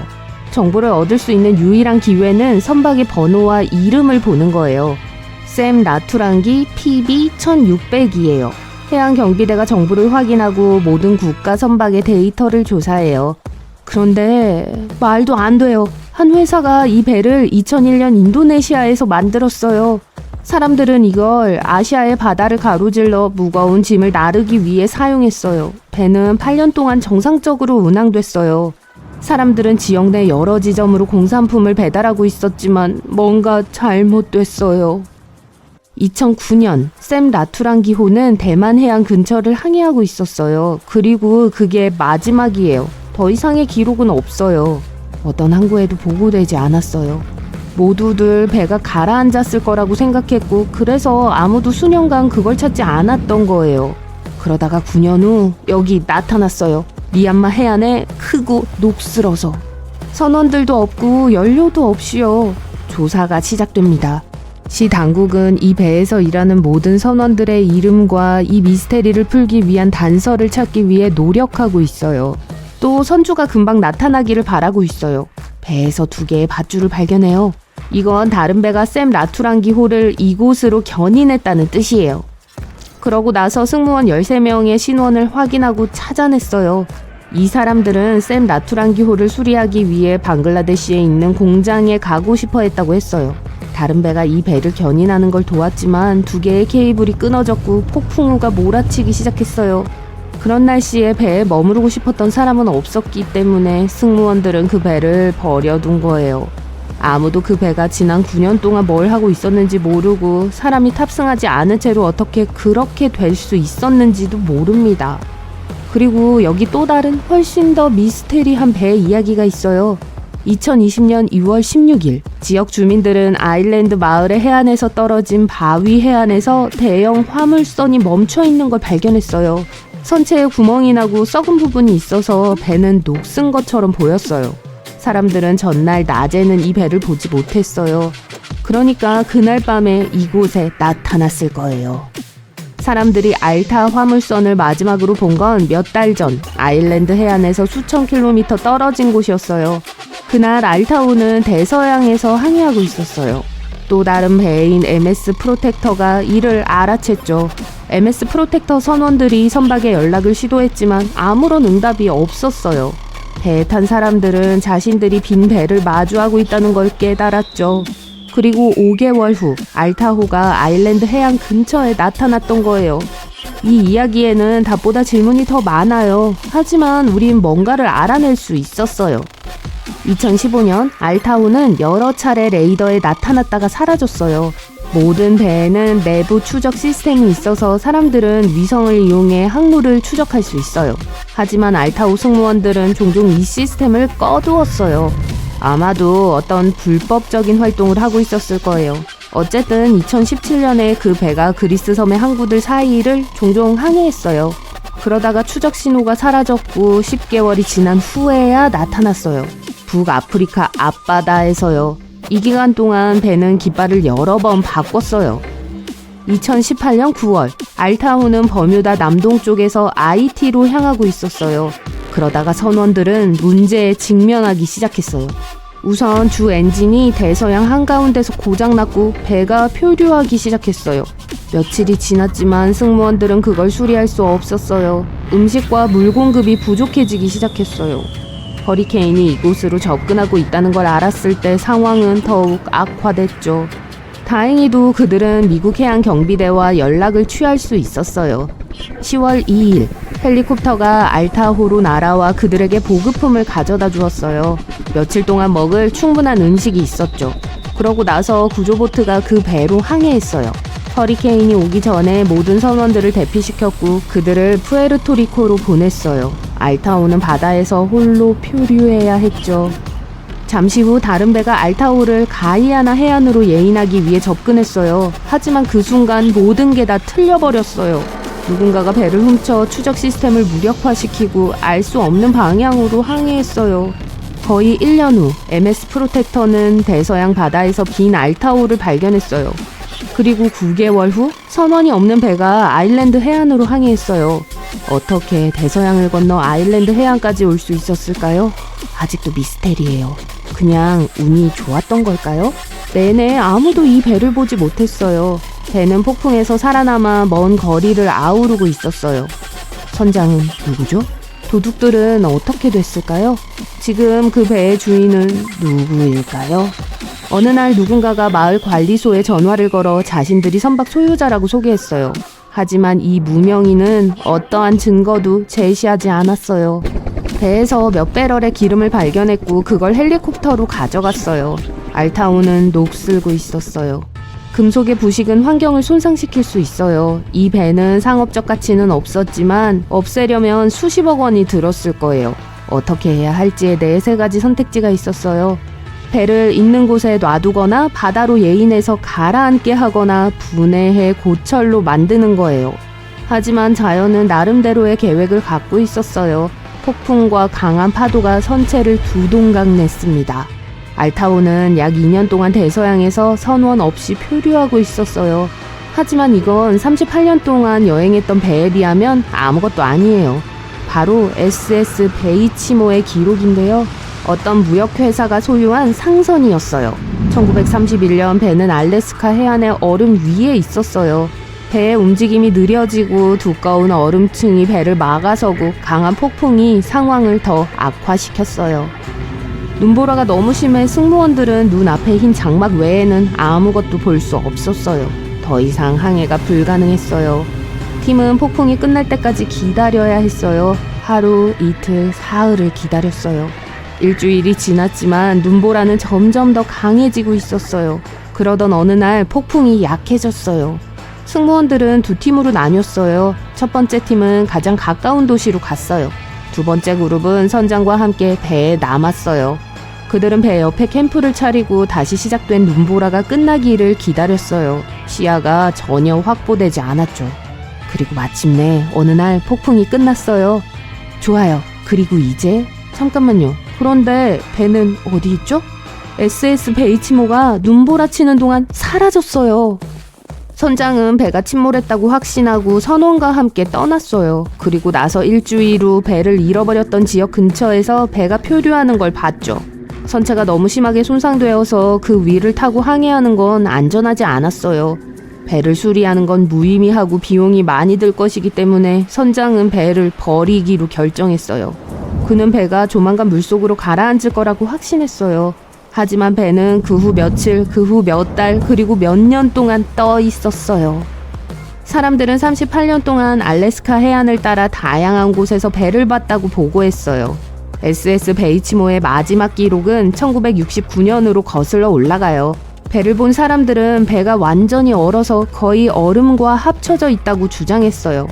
어떤 사람들은 배를 찾기 위한 탐험을 시작할 계획을 세웠어요. 하지만 모두 실패했었죠. 배는 아마 깊은 해적 어딘가에 놓여 있을 거예요. 달빛이 바다의 검은 표면에 반사되어 밝게 빛나고 있어요. 두꺼운 안개가 불길한 고요함 위로 내려앉아요. 그러더니 갑자기 나무 보드의 삐걱대는 소리와 파도가 부서지는 소리가 침묵을 깹니다. 안개를 뚫고 큰 배에 윤곽이 드러납니다. 선체는 녹이 슬어 있는데 기괴한 냉기가 느껴집니다. 하지만 마음을 제일 불안하게 하는 건 갑판에 아무도 없다는 사실이에요. 이 배는 선원 없이 항해를 하고 있어요. 아니요, 이건 이야기로만 전해지는 플라잉 더치맨이 아니라 진짜 유령선이에요. 2019년 9월 2일 영국 해군의 빙하 경비함정인 HMS 프로텍터가 대서양의 잔잔한 물결을 타고 항해하고 있었어요. 시각은 밤 11시. 배의 선원 몇 명이 갑판에 있었고 나머지는 선실에서 자고 있었어요. 함장은 배를 몰며 앞에 펼쳐진 지평선을 바라보고 있었죠. 하늘은 주황빛 황혼으로 물들어 있고 저 멀리엔 구름이 떠 있어요. 갑자기 이 아름다운 풍경 위에 한 선원이 정체불명인 배의 검은 실루엣을 발견합니다. 함장은 배의 속도를 줄이고 그 미스터리한 배에 천천히 다가갔어요. 보아하니 길이 75m의 낡은 화물선이었어요. 그 배의 선원들과 접촉을 시도했지만 헛수고였어요. 화물선은 그냥 바다를 정처 없이 떠다니고 있는 듯 했죠. 아무도 배에 싣지 않고 말이죠. 최소한 생존자는 없는 듯해요. 텅 빈 갑판은 부딪히는 파도에 맞물려 삐걱대고 있어요. 태양은 지평선 아래로 사라졌고 하늘은 어두워졌어요. 화물선이 더 섬뜩해 보입니다. 영국 항해사들은 이 이상한 배의 갑판에 오르는 걸 주저했어요. 그들은 사진을 찍고 인터넷에 올리고는 제갈 길을 갔어요. 많은 인터넷 이용자들은 이걸 보고 항해사들이 진짜 유령선을 발견했다고 생각할 거예요. 5달 후 우린 지금 아일랜드의 카운티 코크에 있는 발리코튼이라는 마을에 있어요. 한 주민이 아침 일찍 조깅을 하러 집을 나섭니다. 헤드폰에서 흐르는 음악과 신선한 찬 공기, 그리고 그가 뛰는 코스의 예쁜 풍경까지. 알찬 조깅을 위한 이상적인 조건이에요. 그는 켈트해의 해변에 스노인 길을 따라 뛰고 있어요. 어젯밤에 강한 태풍이 불어서인지 바다는 고요해요. 그는 낮은 절벽 위로 뛰어 올라가던 도중 큰 선박을 발견합니다. 오래되고 녹이 쓴 75m 길이의 화물선 한 척이 해변 옆 바위 사이에 자리를 잡았어요. 배에 탄 사람은 아무도 없어요. 마치 오랫동안 그 자리에만 있었던 것 같지만 마을 주민인 그는 알고 있죠. 어제까지만 해도 그 배는 그곳에 없었다는 걸요. 잠시 후 알고 보니 이 배는 HMS 프로텍터의 선원들이 5개월 전에 조우한 그 화물선이라는 게 밝혀지는데 이곳에서 수천 킬로미터 떨어진 곳이었죠. 이 화물선은 알타입니다. 1976년에 건조됐어요. 여태껏 누가 이 배를 어떤 용도로 사용했는지는 아무도 모릅니다. 알려진 유일한 사실은 2017년 한 사람이 이 배를 매입했고 그 이후 탄자니아에 깃발을 달았다는 거예요. 여기서 언급해야 할 중요 사항은 현존하는 거의 모든 화물선에는 AIS라는 자동인식 시스템이 장착되어 있다는 겁니다. 바다에서 선박의 동선을 추적하는 데 필요하죠. 2015년 이래로 알타에 AIS의 이상 증세가 생기기 시작했어요. 알타가 인공위성에서 모습을 감췄다가 다시 나타난 것이었죠. 지난 몇 년 동안 이 화물선의 이름과 깃발이 몇 번씩이나 바뀌었어요. AIS가 여러 번 꺼졌다 켜진 것이 그리 놀랍지는 않아요. 불법적인 행동을 숨기기 위해 어떤 배들은 AIS를 비활성시키기도 한다고 해요. 그 배의 함장이 누구였는지는 몰라도 알타의 행적이 알려지는 걸 원치 않았던 게 분명합니다. AIS에 따르면 2017년 이 화물선은 그리스의 항구 도시들 주변을 항해했어요. 알타는 그리스 내 다른 곳에 위치한 도시 3곳에 12번이나 정착했어요. 그러고는 AIS 신호가 사라졌는데 10개월 후 아프리카 북부 해변에서 알타의 AIS 신호가 다시 잡혔어요. 그리스에서 약 2000km는 떨어진 곳이었죠. 2018년 9월 배는 버뮤다 남동쪽에서 약 2200km 떨어진 곳을 항해하고 있었어요. 그리고 그때 선원들에게 이상한 문제들이 생기기 시작했죠. 알타에는 10명이 타고 있었어요. 9월 19일 배의 엔진이 대서양 한가운데에서 멈췄어요. 가장 가까운 해안에서 매우 멀리 있었죠. 배는 해류를 따라 흘러갔어요. 며칠이 지나도 선원들은 배를 고칠 수 없었어요. 비축 식량은 떨어지고 있었죠. 선원들은 당황했고 누군가 교신을 시도했어요. 상황은 악화되었는데 강력한 허리케인이 배가 망가진 그 지점으로 다가오고 있었죠. 선원들은 미국 연안 경비대와 연락했어요. 10월 2일 헬리콥터 한 대가 배를 향해 다가왔어요. 식량과 물이 알타에게 조달됐죠. 선원들이 며칠 동안은 더 버틸 수 있는 양이었어요. 약 일주일 후 구조선이 약 2500km의 거리를 항해해서 알타에 조난된 선원들을 구출했어요. 허리케인이 접근하기 바로 전 미국 구조대들이 그들을 구출했어요. 손상된 배의 선원 모두는 푸에트로리코로 보내졌어요. 알타는 그대로 바다를 떠돌게 됐죠. 얼마 후 그 선박이 구야나 해변에 예인되었어요. 하지만 또 사고가 일어나고 맙니다. 그 배가 도난당한 거예요. 누가 그리고 왜 그랬는지는 아직도 미스터리로 남아있습니다. 하지만 무슨 이유에서인지 도둑들은 배를 한가운데에 버려두고 떠났어요. 거의 1년 동안 이 배의 위치를 추적할 수 없었어요. 2019년 9월의 어느 날 영국 해군이 이 배를 발견합니다. 알타가 어떻게 대서양을 거쳐 아일랜드의 해변에서 발견되는지는 아무도 알지 못해요. 아일랜드에서 이 배에 대한 수사를 진행했어요. 이 배의 주인이 누구인지 또 누가 이 배를 예인할 책임이 있는지 알아내야 했어요. 하지만 그들의 정체는 밝혀지지 않았어요.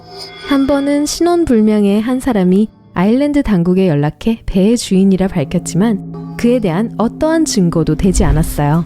알타에서 몇 배럴의 석유가 발견됐어요. 이 배를 해체하기 위해선 아일랜드 정부는 약 1000만 유로를 소비해야 합니다. 인근 주민들도 이 배를 못마땅하게 여기고 있어요. 부식하는 고철은 환경을 파괴하기 때문이에요. 그리고 아이들이 이미 배에 숨어들어 영상을 찍어 인터넷에 올렸어요. 알타의 향후 행방은 아직 오리무중입니다. 아직도 그대로 그곳에 있어요. 그 배는 고작 2년 동안 바다를 떠돌았어요. 그러니 38년 동안이나 바다를 떠돈 배가 있다면 어떨지 생각해보세요.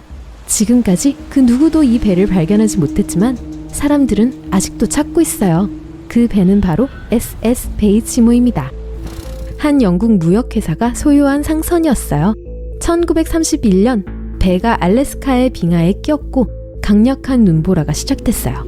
배의 선원들은 일주일 동안 눈보라가 지나가길 기다렸지만 더욱 거세질 뿐이었어요. 하루는 날씨가 좋아져서 팀원 중 몇 명이 배를 탈출해 가장 가까운 도시로 갔어요.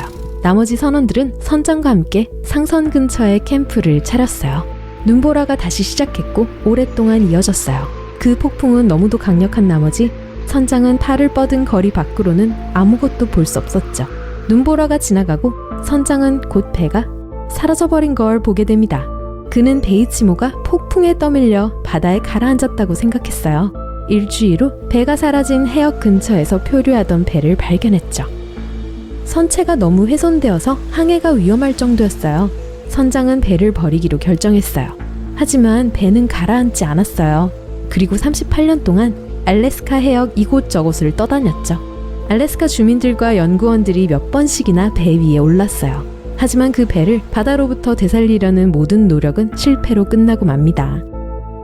선박 구조 작업은 표류하는 빙하와 기후 탓에 어려워졌어요. 그 배가 마지막으로 목격된 건 1969년이에요. 당시 배는 얼어있고 빙하에 막혀 있었어요. 2006년 정부가 특별 프로젝트를 진행해 베이치모를 찾으려고 했어요.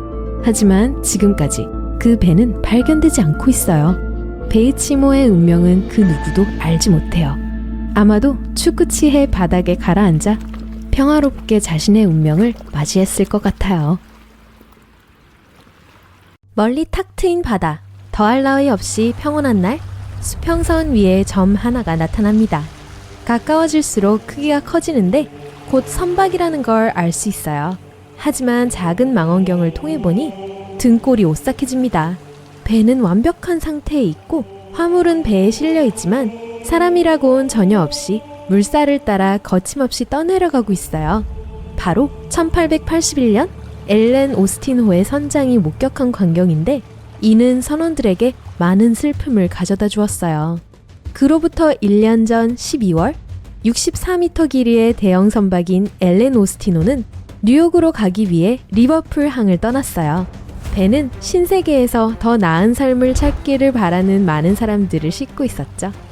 A.J. 그리핀 선장은 더 빠른 항해를 위해 남서쪽으로 배를 몰았고 1881년에 몇 주가 지난 뒤 이들은 바람이 불지 않고 강한 선해 조류로 알려진 사르가소해 북쪽에 도달하게 되었죠. 이 안에 갇힌 배들은 통제력을 잃고 중심으로 끌려갈 때까지 계속 빙글빙글 떠다녔어요. 거기서부터 해류를 거슬러 다시 돌아온다면 정말 운이 좋은 거겠지만 하지만 대개는 바다의 황량한 사막에 영원히 머물게 되죠. 더 최악인 것은 이 지역은 이미 배를 흔적도 없이 사라지게 하고 침몰시키는 것으로 알려진 악명 높은 버뮤다 삼각지에 있다는 거예요. 배의 선원들은 자신들을 꼼짝 못하게 할 수 있는 이토록 위험한 바다 가까이에 있다는 것을 두려워하며 긴장했어요. 그러고 온 불길하게도 사르가소해의 잔잔함이 그곳을 빠져나간 듯 했는데 왜냐하면 엘렌 오스틴호가 어느 날 속도를 잃고 바람도 없이 표류했기 때문이에요. 그래도 괜찮았어요. 충분한 식량이 있었고 예정대로 항해 중이었거든요.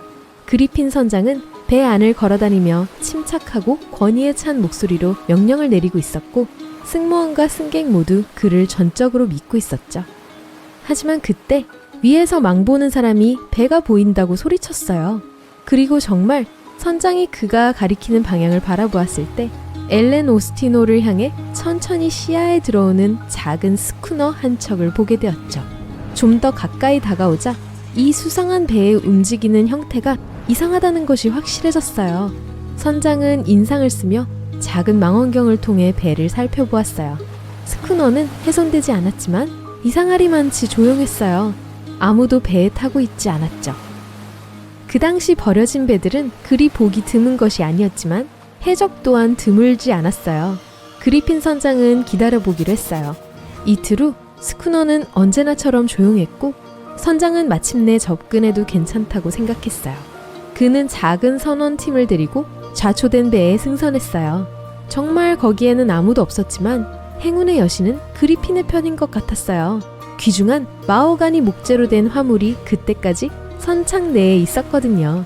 선장은 엘렌 오스티노로 돌아와 선발한 부하들에게 작은 배를 뉴욕으로 가지고 갈 것을 명령했어요.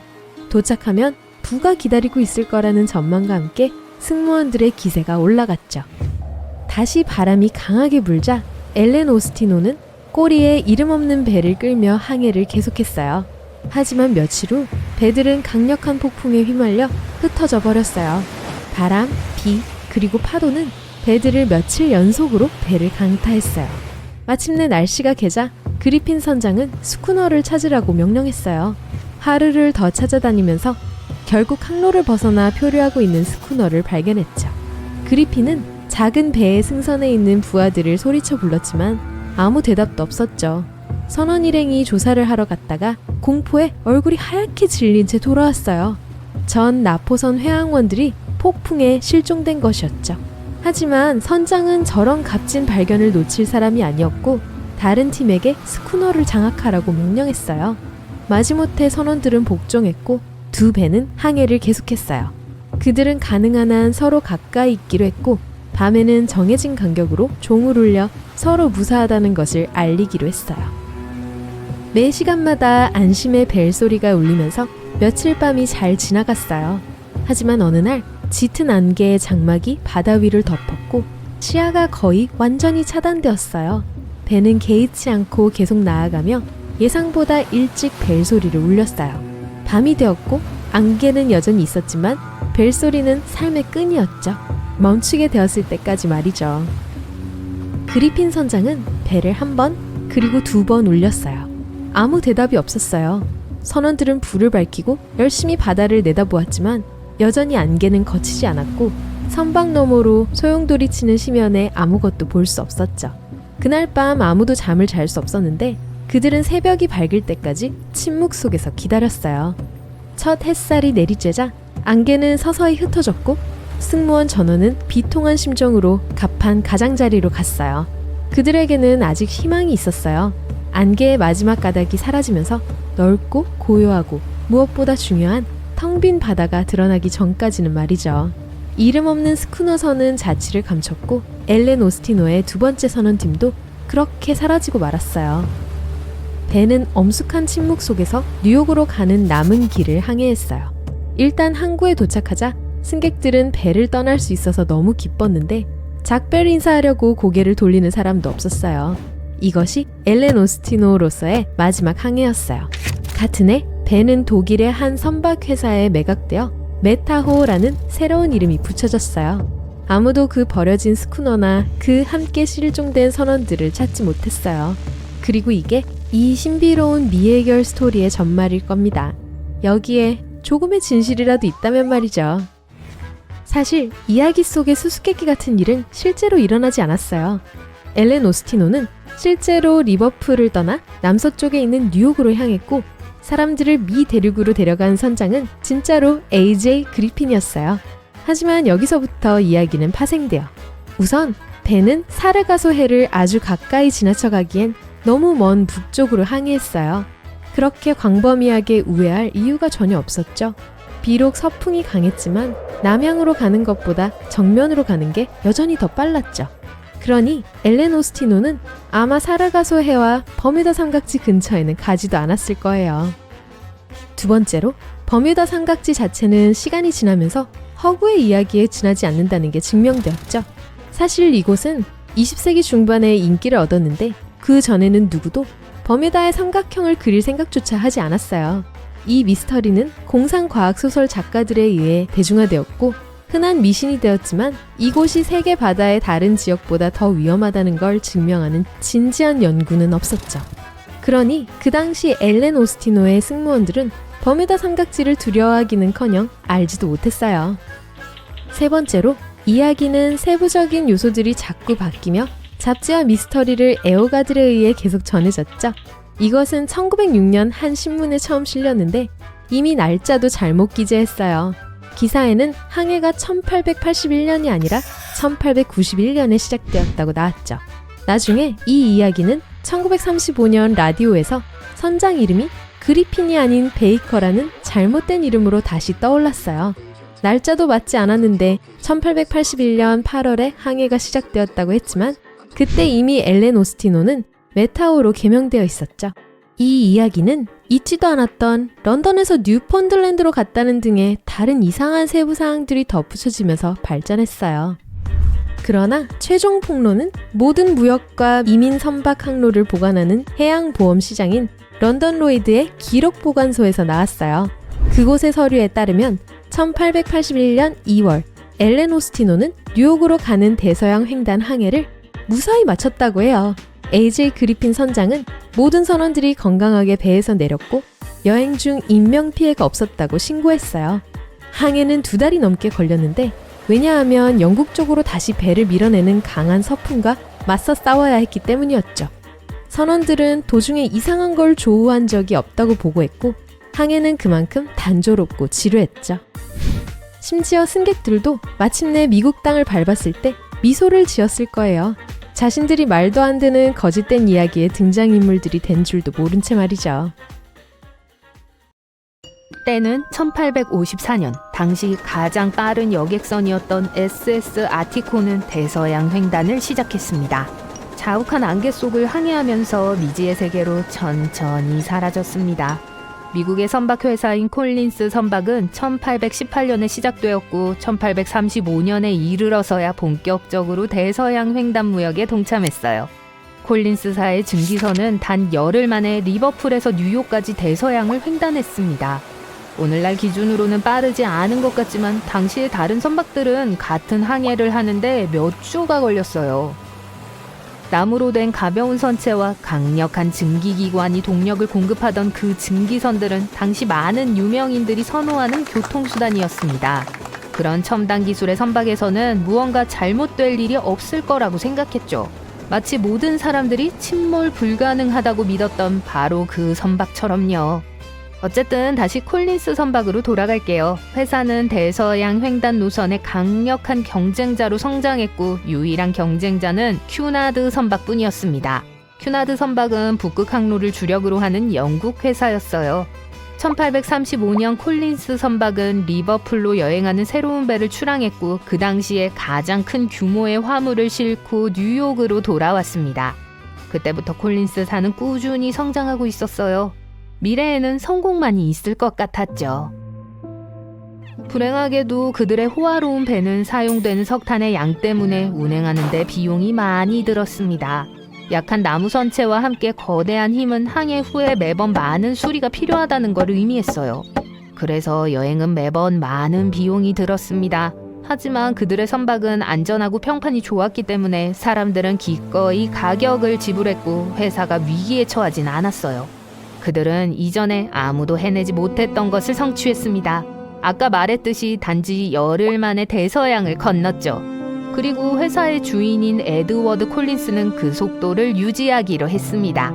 그들의 5척의 배는 3척의 큐나드 선박을 쉽게 능가했어요. 대단한 칭찬과 함께 회사는 더 많은 관심을 받았습니다. 비록 큐나드 선박의 배들은 철 선체로 인해 더 느려졌지만 느린 항해 속도와 상관없이 여전히 이익이 있다고 믿었습니다. 콜린스의 배 중 3번째로 진수된 아티코는 규모가 가장 컸는데 길이가 86m에 달했고 2개의 사이드 레버 증기 엔진은 각각 1000마력이었습니다. 패들 휠은 전속력으로 1분에 16바퀴를 회전했습니다. 출항 당시 언론은 그것을 지금까지 미국에서 건조된 선박 중 가장 놀라운 선박이라고 불렀어요. 하지만 화려함과 명성도 다음에 일어날 일을 피할 수 없었습니다. 9월 27일 아티코는 짙은 안개를 뚫고 빠른 속도를 유지하며 리버풀에서 뉴욕으로 이동 중이었습니다. 당시 4년간의 기록적인 여행을 마쳤던 선원들은 자신들의 항해술과 배를 과신했을 수도 있어요.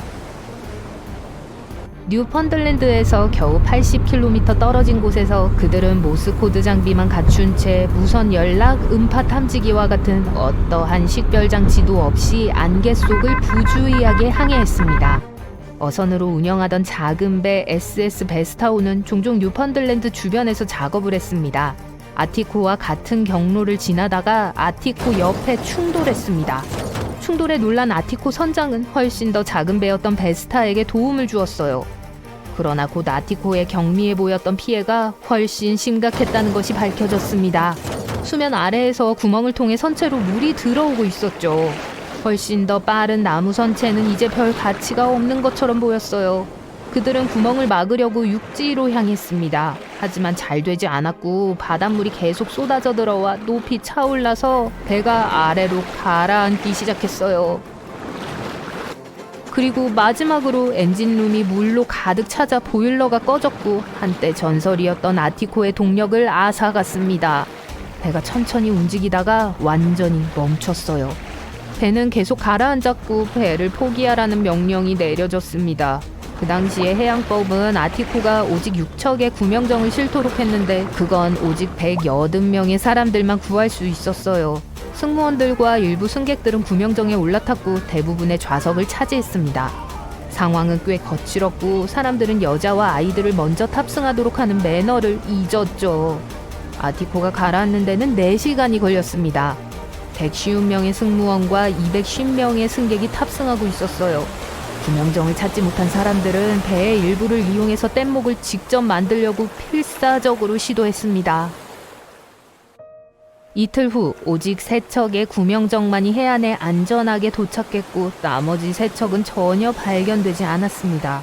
믿기 힘든 사실은 구조대가 이틀 동안 잔해에 매달려 있던 몇몇 사람들을 구했다는 거였어요. 승무원들과는 달리 선장은 아티코와 함께 침몰했지만 놀랍게도 살아남았습니다. 그는 탑승자 400명 중 살아남은 85명 중 1명에 불과했어요. 2주 후에 그 소식이 전해졌을 때 대중은 매우 슬픈 반응을 보였습니다.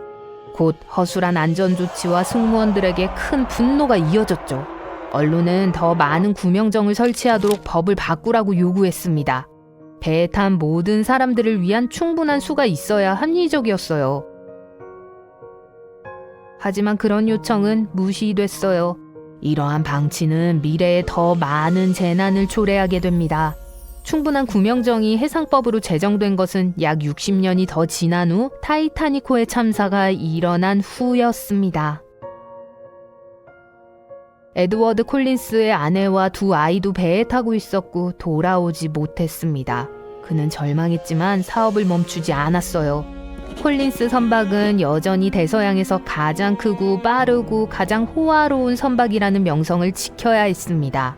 에드워드 콜린스는 이제 다른 어떤 배보다 더 나은 배를 만들기로 했어요. 이 배는 아드리아티코로 명명되었고 세계에서 가장 큰 배였습니다. 108m의 길이였죠. 2개의 증기기관이 번갈아가며 작동했는데 그렇게 큰 규모는 이전에 없었습니다. 당시 이런 증기 엔진들은 엔지니어링의 최고로 여겨졌지만 오늘날에는 모델과 장난감에서만 볼 수 있어요. 2개의 돛대가 새로 추가되어 아드리아티코는 필요하다면 바람으로 항해할 수 있었습니다. 다행히도 아티코의 재앙으로부터 교훈을 얻었죠. 하지만 아드리아티코가 완성되기도 전에 또 다른 재앙이 발생했습니다. 아티코의 자매선도 침몰했어요. 사고가 난 배는 큐나드 선박을 필사적으로 앞지르려고 하다가 도중에 빙산에 부딪혔다고 합니다. 이 이상한 경주는 141명의 목숨을 앗아갔어요. 콜린스의 절망과 연약한 선체는 1858년 회사를 파산으로 내몰았습니다. 100만 달러가 넘는 비용으로 새로 건조된 아드리아호는 결국 한 번의 항해만 했을 뿐이었습니다. 그리고 그 항해조차도 재앙으로 여겨졌는데 배가 예인선과 충돌했어요. 하지만 여전히 그럭저럭 처녀 항해를 마칠 수 있었습니다. 회사가 파산한 후 그 배는 단지 5만 달러에 팔렸습니다. 거대한 엔진은 제거하고 돈만 남겨졌죠. 비록 한때는 공해상에서 가장 거대한 배였지만 겨우 30년 후에 버려지고 복구할 수 없는 것으로 판명되어 강에 닻을 내리게 되었습니다. 나머지 배들도 팔려서 부품으로 사용되었습니다. 에드워드 콜린스는 선박업계를 완전히 떠나 대신 육지에서 일을 구했습니다. 콜린스 선박이 더 이상 존재하지 않았기 때문에 큐나드 선박은 강하게 성장했어요. 경쟁 없이 향후 30년 동안 블루리본상을 받았고 180년간 수백 척의 선박을 생산했습니다. 대서양 횡단, 세계항해, 레저 유람선을 제공하며 여전히 항해를 계속하고 있어요. 오늘날까지도 큐나드 선박은 유럽과 미국 사이를 오가는 유일한 배입니다. 그리고 가장 빠른 것이 항상 최고는 아니라는 것을 보여주는 훌륭한 증거입니다. 그 항해의 시작은 여느 날과 다를 바 없었어요. 화물선 SS 코토팍시가 석탄을 배달하기 위해 쿠바 하바나로 다시 항해를 나갔죠. 1925년 11월 29일이었어요. 사우스캐롤라이나 찰스턴 항을 떠나는 여정은 마이어 선장과 선원들이 이 배와 함께한 마지막 여정이 돼버렸죠. 이 배의 경로는 버뮤다 삼각지를 통과하는 거였죠. 항해 이틀째 되던 날 코토팍시호가 조난 신호를 보냈어요. 배가 강한 열대성 폭풍에 휘말려 옆으로 뒤집혀 버린 것이었죠. 바람은 매우 강했고 강력한 번개도 내리쳤어요. 빗물이 점점 배의 화물칸에 차기 시작했어요. 그리고 밝은 흰색 섬광이 번쩍였고 배는 흔적도 없이 사라졌어요. 나중에 그 배의 잔해는 지구의 완전히 다른 지역에 있는 고비 사막에서 발견됐어요. 선장을 포함해 선원 32명 전원이 실종된 채로요. 물론 고비 사막에 관한 부분은 허구예요. 스티븐 스필버그는 자신의 영화 중 하나에 그 배가 외계인에 의해 고비 사막으로 옮겨졌다는 아이디어를 생각해냈던 거죠. 하지만 실제로 그 배는 발견되지 않았고 선원들은 정말 사라졌어요. 한 달 후에 공식적으로 실종이 발표되었고 아무도 그 난파선을 찾을 수 없었죠. 이것은 버뮤다 삼각지대에서 벌어지는 미스터리한 일들을 보여주는 전형적인 사례 같아요. 하지만 대부분의 미스터리는 머지않아 풀렸죠. 2020년에 코토팍시호가 발견됐어요. 마이클 바넷이라는 한 남자가 해안에서 난파선을 연구하기 위해 플로리다로 이사했어요. 특히 한 난파선이 그의 관심을 끌었죠. 그건 다른 난파선보다 훨씬 커서 현지인들은 곰 난파선이라고 불렀죠.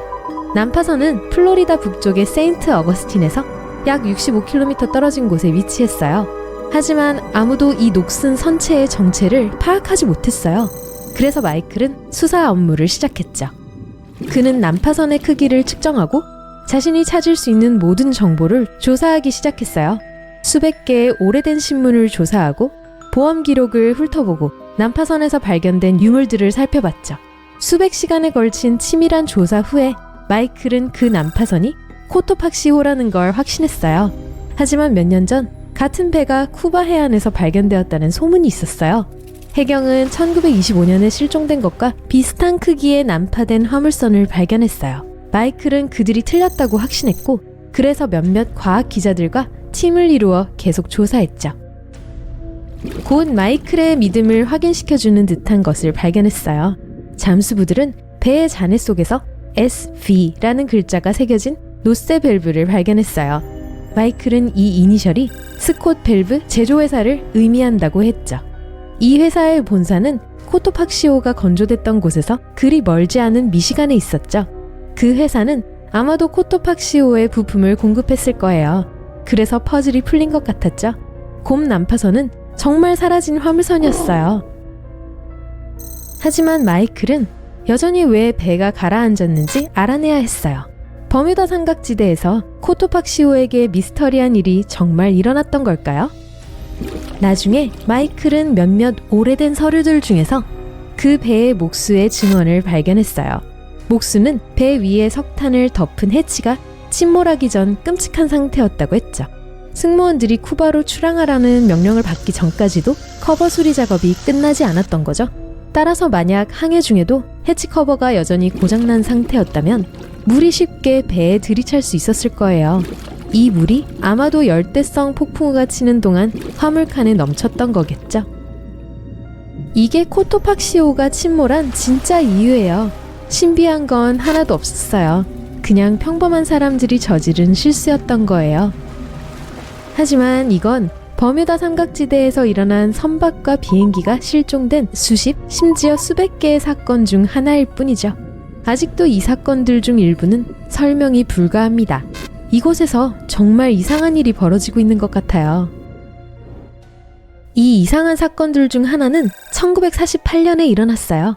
여객기 한 대가 푸에르토리코 산호안에서 마이애미로 향하고 있었죠. 이 비행기는 코토팍시호와 같은 지역에서 실종되었어요. 비행기에 타고 있던 32명이 흔적도 없이 사라졌죠. 비행 내내 날씨는 맑았어요. 하지만 전문가들은 비행기가 해안에서 약 80km 떨어져 있을 때 강한 바람에 비행기가 항로를 이탈했을 수도 있다고 생각해요. 몇 년 후 비슷한 비행기가 버뮤다 삼각지대에서 발견됐죠. 하지만 아무도 등록이 어떻게 되어 있는지 알 수 없었기 때문에 같은 비행기인지 확인할 길이 없었어요. 심지어 더 이상한 일이 그로부터 얼마 전인 1945년에 일어났어요. 5대의 비행기가 동시에 실종된 사건이었죠. 몇몇 훈련 조종사들이 비행 기술을 연습하고 있었어요. 하지만 훈련이 끝났을 때 돌아가는 길을 찾지 못하고 사라져버린 거예요. 많은 사람들은 연료가 떨어졌을 거라고 추측하죠. 신빙성이 있긴 하지만 상황이 정말 이상했어요. 훈련생들은 2,500시간의 비행 경험이 있는 숙련된 조종사의 감독을 받고 있었어요. 그는 절대 신입 조종사들이 기지에서 그렇게 멀리 비행하도록 하지 않았을 거예요. 지금도 사람들은 그때 무슨 일이 일어났었는지에 대해 논쟁하고 있어요. 몇몇 사람들은 조종사들이 버뮤다 삼각지대에서 초자연적인 현상과 맞닥뜨렸을 거라 주장하고 있어요. 하지만 누가 알겠어요? 그리고 여기서 또 다른 기이한 일이 일어났는데 어떤 전문가도 이 사건을 설명할 수 없었죠. 바로 시간여행이에요. 1970년 브루스 게너는 안드로스 섬에서 플로리다 해안까지 비행을 하고 있었어요. 3,500m 상공에 도달했을 때 거대한 구름이 눈앞에 나타났어요. 구름은 점점 더 커졌고 그는 그것을 뚫고 날아갈 수밖에 없었죠. 비행기가 구름 속을 진입하자마자 어둠에 휩싸였어요. 마치 순식간에 낮에서 밤으로 바뀐 것 같았죠. 갑자기 브루스 주위에 하얀 섬광이 보이기 시작했어요. 빛이 너무 밝아서 온 하늘이 밝게 빛났죠. 그는 비록 그게 뭔지 설명하지는 못했지만 번개는 아니었다고 해요. 비행기는 거의 30분 동안 이상한 구름을 뚫으며 날아갔어요. 브루스는 그러는 동안 구름의 모양이 변했다는 것을 알아챘어요. 비행기 주변 공간이 터널로 변했죠. 그러곤 터널이 좁아지기 시작했어요. 브루스는 비행기를 조정하려고 애쓰면서 잔뜩 긴장했죠. 모든 기기와 내비게이션이 오작동하고 있었고 전자기기들은 작동을 멈췄어요. 그때 터널 끝에 하얀 빛이 나타났죠. 마치 영화의 한 장면처럼 비행기는 마지막 순간에 닫히는 구름 터널을 탈출했어요. 모든 것이 괜찮았지만 브루스는 이제 자신이 어떤 하얀 안개 속에 있다는 것을 알게 됐죠. 자신이 어디에 있는지 전혀 몰랐어요. 그러고 나서 브루스는 간신히 지상 관제센터와 연락을 취했어요. 비행기가 이미 마이애미 상공에 있다는 것을 알고 충격을 받았죠. 불가능한 일이 일어난 것 같았어요. 브루스는 약 400km의 거리를 비행할 예정이었어요. 보통 1시간 30분 정도 소요되는 비행이었죠. 하지만 그는 47분 만에 도착할 수 있었어요. 정상보다 거의 2배 빠른 속도였죠. 착륙했을 때 브루스는 탱크에 남아있는 연료의 양을 확인하러 갔어요. 평소보다 연료를 훨씬 적게 소모했다는 걸 확인했어요. 시간여행을 한 비행기에 대해 논리적으로 설명할 수 있을까요? 기록에 따르면 그날 태양 표면에서 흑점이 많이 발견되었고 강한 태양풍이 불었다고 해요. 이것 때문에 비행기의 전자기기와 장치가 이상해진 것은 설명할 수 있었어요. 하지만 신비로운 구름은 어떨까요? 플로리다 해안은 2개의 큰 기류가 만나는 곳이죠. 하나는 고기압이고 다른 하나는 저기압이에요. 이 때문에 그 지역에는 많은 폭풍 후 구름이 형성되죠.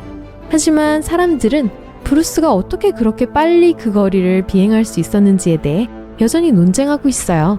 어떤 사람들은 신비로운 어둠의 기운이 개입되었다고 말하기도 해요. 또 다른 사람들은 중력 이상이 시공간을 곡선으로 만들었다고 말하죠. 브루스가 단지 사기꾼이라고 생각하는 사람들도 있어요. 진실은 아직도 밝혀지지 않았어요. 그렇다면 버뮤다 삼각지대에 정말 초자연적인 무언가가 있을까요? 아니면 모두 우연이거나 꾸며낸 이야기일까요? 진실은 버뮤다 삼각지대에서 사라진 배나 비행기들의 수가 세계의 다른 곳에 비해 더 많은 건 아니라는 겁니다. 밤 11시 39분이었습니다. 타이타닉의 막루에서 외침이 들렸어요. 빙산이다! 바로 앞에 있다! 속도를 줄이고 배의 항로를 바꾸기 위해 함교에서 신속하게 조치를 취했지만 도움이 되지 않았고 이야기의 결말은 다들 이미 알고 계시죠. 그 이후로 우리는 타이타닉에 일어난 일을 일생에 단 한 번뿐인 사건으로 간주해 왔습니다. 그런데 정말 그럴까요? 타이타닉은 1912년에 침몰했습니다. 멋진 GPS나 기상위성은 잊으세요. 당시엔 배들이 서로에게 빙산의 위치를 알려주는 역할을 했습니다. 마치 이와 나만 믿어 같은 상황이었죠. 그러던 중 타이타닉 참사가 일어났습니다. 단순한 재앙 그 이상이었고 전문가들은 다시는 이런 사고가 일어나지 않도록 조직을 구성할 필요성을 느꼈어요. 그래서 1년 후 국제빙상순찰대, 줄여서 IIP가 창설되었습니다. 오늘날까지 이 그룹은 선박의 얼음 위협에 대한 사전 경고를 제공하는 역할을 담당해오고 있어요. IIP는 선박 보고서와 항공기 순찰에서 위성 이미지에 이르기까지 수년에 걸쳐 그 방법을 개선했습니다. 최근에는 빙산의 표류 가능성을 예측하기 위해 해수면 아래 최대 50m까지 바다 상태에 대한 실시간 정보를 제공하는 부유식 장치인 해양학 부표도 사용하고 있어요.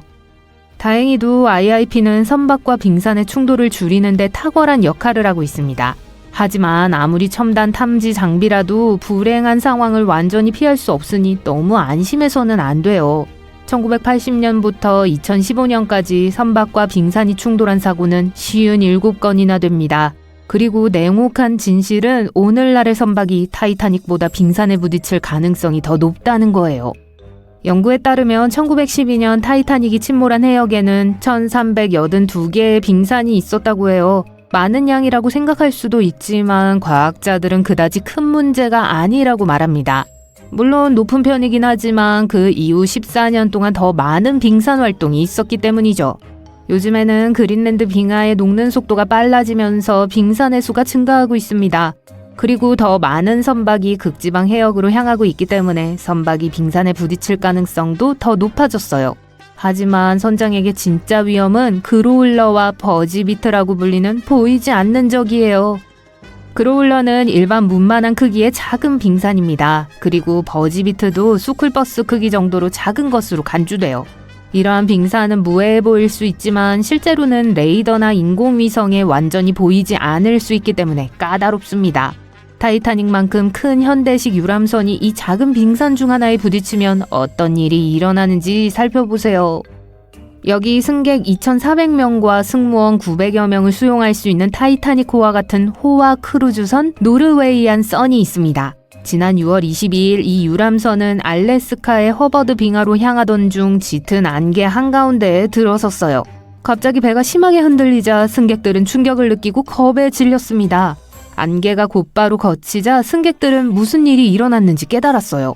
노르웨이안 선이 그로울러 빙상과 충돌한 거예요. 하지만 결과는 타이타닉호와는 완전히 달랐습니다. 다행히도 부상자는 없었고 승객과 직원 모두 알래스카 부두에 무사히 도착했어요. 전문 다이버들이 배의 상태를 확인한 결과 충돌 후 배에 약간의 손상이 있었다는 사실을 발견했습니다. 따라서 나머지 여정은 취소됐죠. 하지만 다음 대서양 횡단 여행을 떠날 짐을 꾸리면서 스트레스를 받지는 마세요. 노르웨이안 선 같은 사고는 매우 드물어요. 그러니까 선박이 얼음을 만나는 건 흔한 일이지만 그게 문제가 되는 건 드문 일이에요. 대부분의 현대식 크루즈 선박은 빙산에 부딪혀도 물리적인 손상을 입지 않는데 그만한 이유가 있어요. 타이타닉에 사용된 강철도 참사에 중요한 역할을 했습니다. 가라앉지 않는 배였던 타이타닉은 결국 충격에 강한 배는 아니었어요. 당시 타이타닉의 선체는 약 2,000개의 철판을 사용해서 제작됐는데 이 철판은 화로에서 생산된 것으로 추정됩니다. 그 결과로 강철에는 인, 산소, 황이 고농도로 함유되어 있었어요. 이러한 원소가 많이 함유된 강철은 저온에서 부서지기 쉬워 충격이 가해지면 파손될 수 있습니다. 타이타닉에 사용된 강철은 당시 최고 품질의 강철이었지만 현대 선박의 안전 표준을 충족하지는 못했어요. 또한 오늘날 선박에 사용되는 강철보다 약 10배나 안전성이 떨어졌습니다. 하지만 타이타닉의 디자인과 현대 선박의 가장 큰 차이점은 선체를 조립하는 방식에 있어요. 타이타닉은 건조될 때 선체와 상갑판 구조에 300만 개가 넘는 리벳이 사용됐어요. 그래서 빙산에 부딪혔을 때 리벳이 연쇄 반응을 일으켜 선체 전체가 동시에 무너지면서 통제할 수 없는 물의 범람을 일으켰습니다. 이와는 대조적으로 현대 선박은 금속 조각의 가장자리를 서로 융합해서 강력하고 지속적인 결합을 만드는 수중 아크 용접이라는 방법을 사용해요. 이 방법은 선박의 일부가 손상되더라도 뜯긴 부분이 퍼져 상황을 악화시키지는 않기 때문에 더 안전해요. 손상은 해당 부분에 국한됩니다. 작은 빙산은 점점 더 흔해지고 있고 선박도 이에 대처할 수 있도록 개조됐어요. 하지만 고려해야 할 시나리오가 하나 더 있습니다. 만약 거대한 크루즈선이 5층 건물 크기의 빙산에 부딪힌다면 어떨까요? 방금 지구상에서 가장 큰 유람선을 만들었다고 상상해보세요. 브라이트 시사이드라고 부르기로 하죠. 이 수상 리조트는 자유의 여신상 크기의 4배에 달하는 거대한 규모입니다. 타이타닉보다 무려 97m나 더 길고 승객과 승무원이 약 3배나 더 많이 탑승해요. 또한 타이타닉과 마찬가지로 이 가상의 배는 최고 시속 약 23노트로 순항할 수 있습니다. 브라이트 시사이드호가 얼어붙은 바다에서 전속력으로 순항하고 있다고 해볼게요. 한밤중이고 선장은 배에 있는 모든 빙상 감지 장비가 작동하지 않는다는 사실을 깨닫지 못합니다. 3일 전에 작동이 멈췄어요. 안개가 짙게 껴서 망원경으로도 13.7m 높이의 빙산을 발견하지 못했습니다. 이런 상황에서 배가 빙산과 정면으로 부딪힌다면 침몰로 이어질 수 있죠. 하지만 그럴 가능성이 얼마나 희박한지 아시겠죠? 그렇기 때문에 전문가들은 얼음으로 인해 현대 유람선이 침몰할 가능성은 없다고 자신 있게 말합니다. 타이타닉 이후 안전 조치가 많이 개선됐다는 점도 언급할 가치가 있어요. 현대의 대형 선박은 침몰하는데 며칠이 걸릴 수 있어 모든 승객을 안전하게 보호할 수 있는 충분한 시간을 제공해요. 승무원들은 대피 절차를 처리할 준비가 확실히 더 잘 돼 있고 승객들도 크루즈를 타기 전에 안전교육을 받아야 해요. 네, 알아요. 수영장에서 레모네이드를 마시고 싶을 때 이런 교육을 받는다는 건 짜증나는 일이죠. 하지만 이러한 모든 안전 조치 덕분에 MS 익스플로러는 현대판 타이타닉이 되지 않을 수 있었습니다. 2007년 남극 유람선에 탑승한 154명의 승객은 배가 빙산에 부딪힌 후 겨우 구명보트에 탑승할 수 있었어요. 4시간 동안 구조를 기다리면서 얼마나 공포에 떨었을지 상상해보세요. 승무원들은 의심할 여지 없이 모든 사람을 안전하게 지키는데 훌륭한 일을 해냈습니다. 그런데 2년 후 나온 보고서에 따르면 MS 익스플로러 사고는 남극의 얼어붙은 바다에서 배를 너무 빨리 얼음벽으로 밀어붙인 선장의 미숙함으로 인해 발생했다고 해요. 즉, 배에 아무리 많은 기술이 탑재되어 있고 아무리 멋진 소재를 사용하더라도 부주의한 선장과 빙산에 부딪혔을 때 대처할 줄 모르는 선원이 있다면 타이타닉과 같은 재앙은 다시 일어날 수 있다는 거죠. 하지만 너무 걱정할 필요는 없어요. 지난 30년 동안 빙산에 부딪혀 침몰한 유람선은 MS 익스플로러가 유일했고 모두 살아남았으니 전문가를 믿고 확률을 염두에 두세요. 그럼 편히 쉬면서 바다 휴가를 즐기세요. 때는 1912년 초였습니다. 그린란드 남서쪽에 있는 빙하에서 거대한 얼음 덩어리가 떨어져 나왔어요. 얼음은 매머드들이 아직 지구를 돌아다닐 때처럼 먼 과거 수천 년 전에 내린 눈으로 만들어져 있습니다. 빙하는 여행을 시작했습니다. 길이는 520m 이상이었고 무게가 7,500만 톤이 넘는 거대한 크기였어요. 또한 매우 평화로운 얼음 덩어리였습니다. 선박과 혼잡한 수송로를 피해갔거든요. 그러다가 다른 빙하보다 훨씬 더 남쪽으로 떠내려갔습니다. 우리 빙하는 운이 좋았어요. 다른 빙하는 이런 낮은 위도에 도달하기 훨씬 전에 녹아버립니다. 그린란드의 빙하에서 떠내려온 최대 3만 개의 빙산 중 겨우 1%만이 대서양까지 도달했어요. 물에 녹은 몇 달 후에도 이 거대한 얼음 덩어리는 여전히 금문교보다 거의 2배는 무거웠어요. 빙하의 꼭대기는 해상 10층 높이로 우뚝 솟아 있었습니다. 우리의 빙산이 대서양에 닿기 며칠 전에 멋진 배가 항구를 떠났습니다. 3,000명 이상의 승객과 승무원을 태운 고급 여객선이었어요. 그 당시 역대 건조된 배 중 가장 큰 배였습니다. 타이타닉호였죠. 충돌은 4월 14일에 발생했는데 배는 뉴펀들랜드에서 600km 떨어진 북대서양에 있었습니다.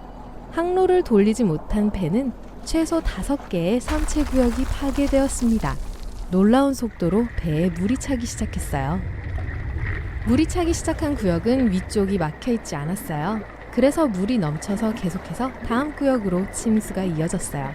배의 앞부분이 가라앉기 시작하면서 뒷부분이 수직으로 공중을 향해 올라가기 시작했습니다.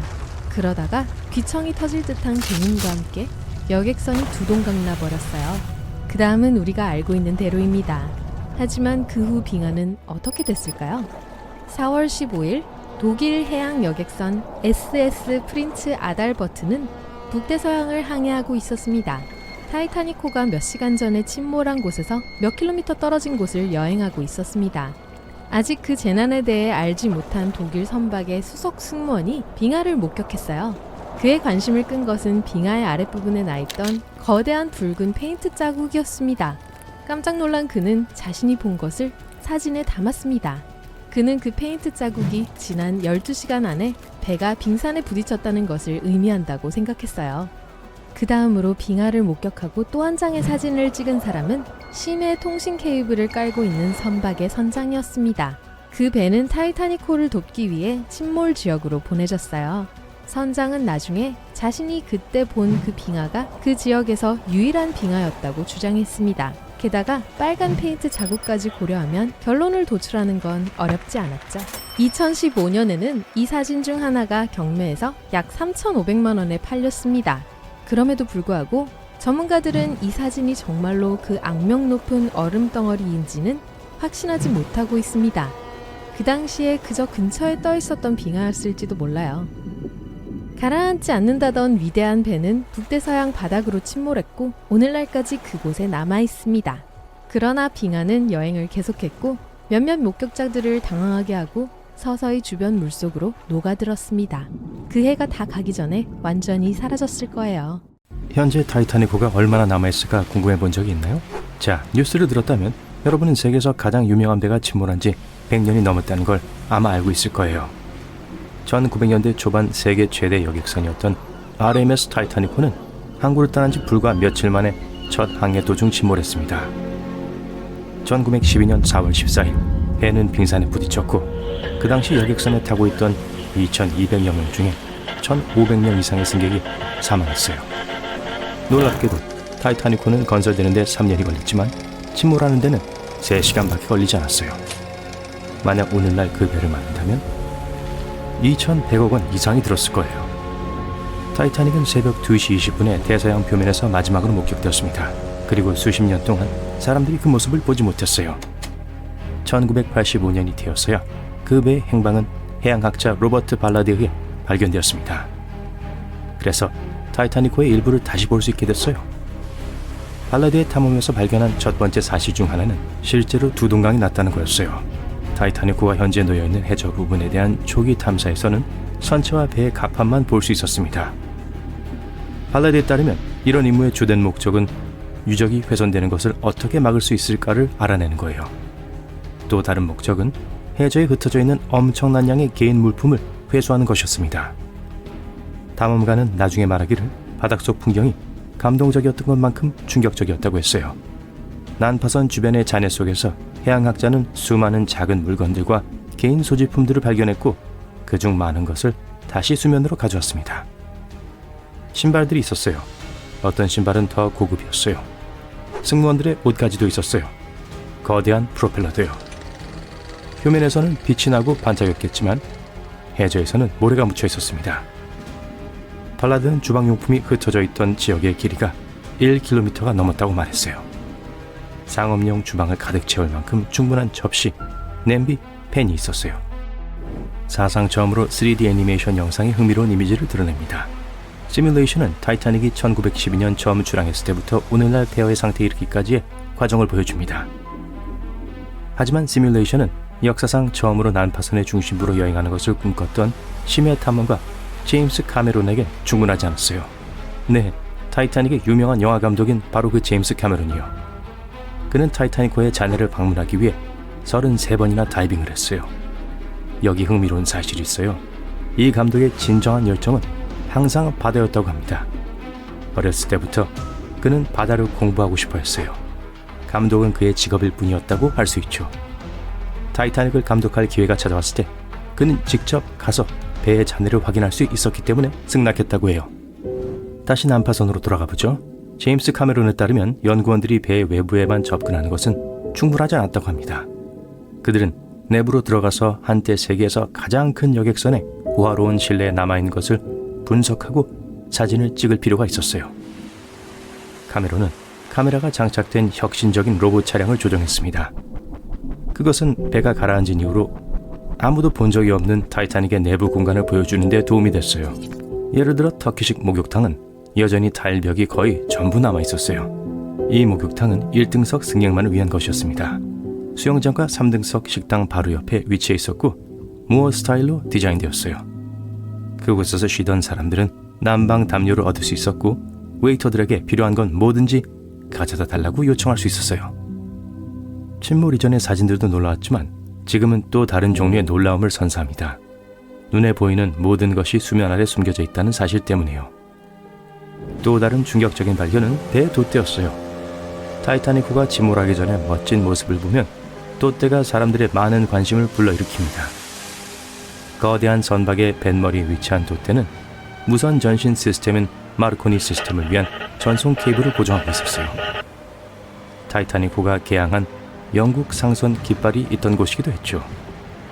그 돛대는 높이가 30m가 조금 넘었고 망대가 있었어요. 어느 날 돛대는 형체를 알아볼 수 없어요. 부식이 심해서 무너졌습니다. 망대도 부서졌어요. 이제 우리는 왜 오늘날의 타이타닉이 심해 탐험가들에게 진정한 보물인지 알 수 있습니다. 하지만 난파선이 대략 3,800m 깊이에 있기 때문에 햇빛이 존재하지 않아요. 그래서 유인 임무는 그 지역을 조사하기 위해 고급 기술 장비에 의존합니다.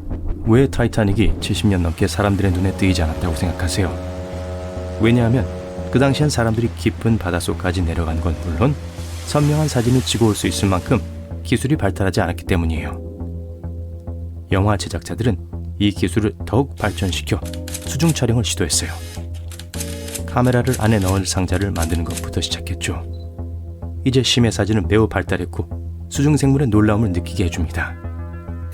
물론 바다 밑에서 사진을 찍는 것은 쉬운 일이 아니에요. 우선 그 엄청난 수중 압력을 견디기 위해서 잠수함은 28cm 이상의 정말 강하고 두꺼운 벽이 필요해요.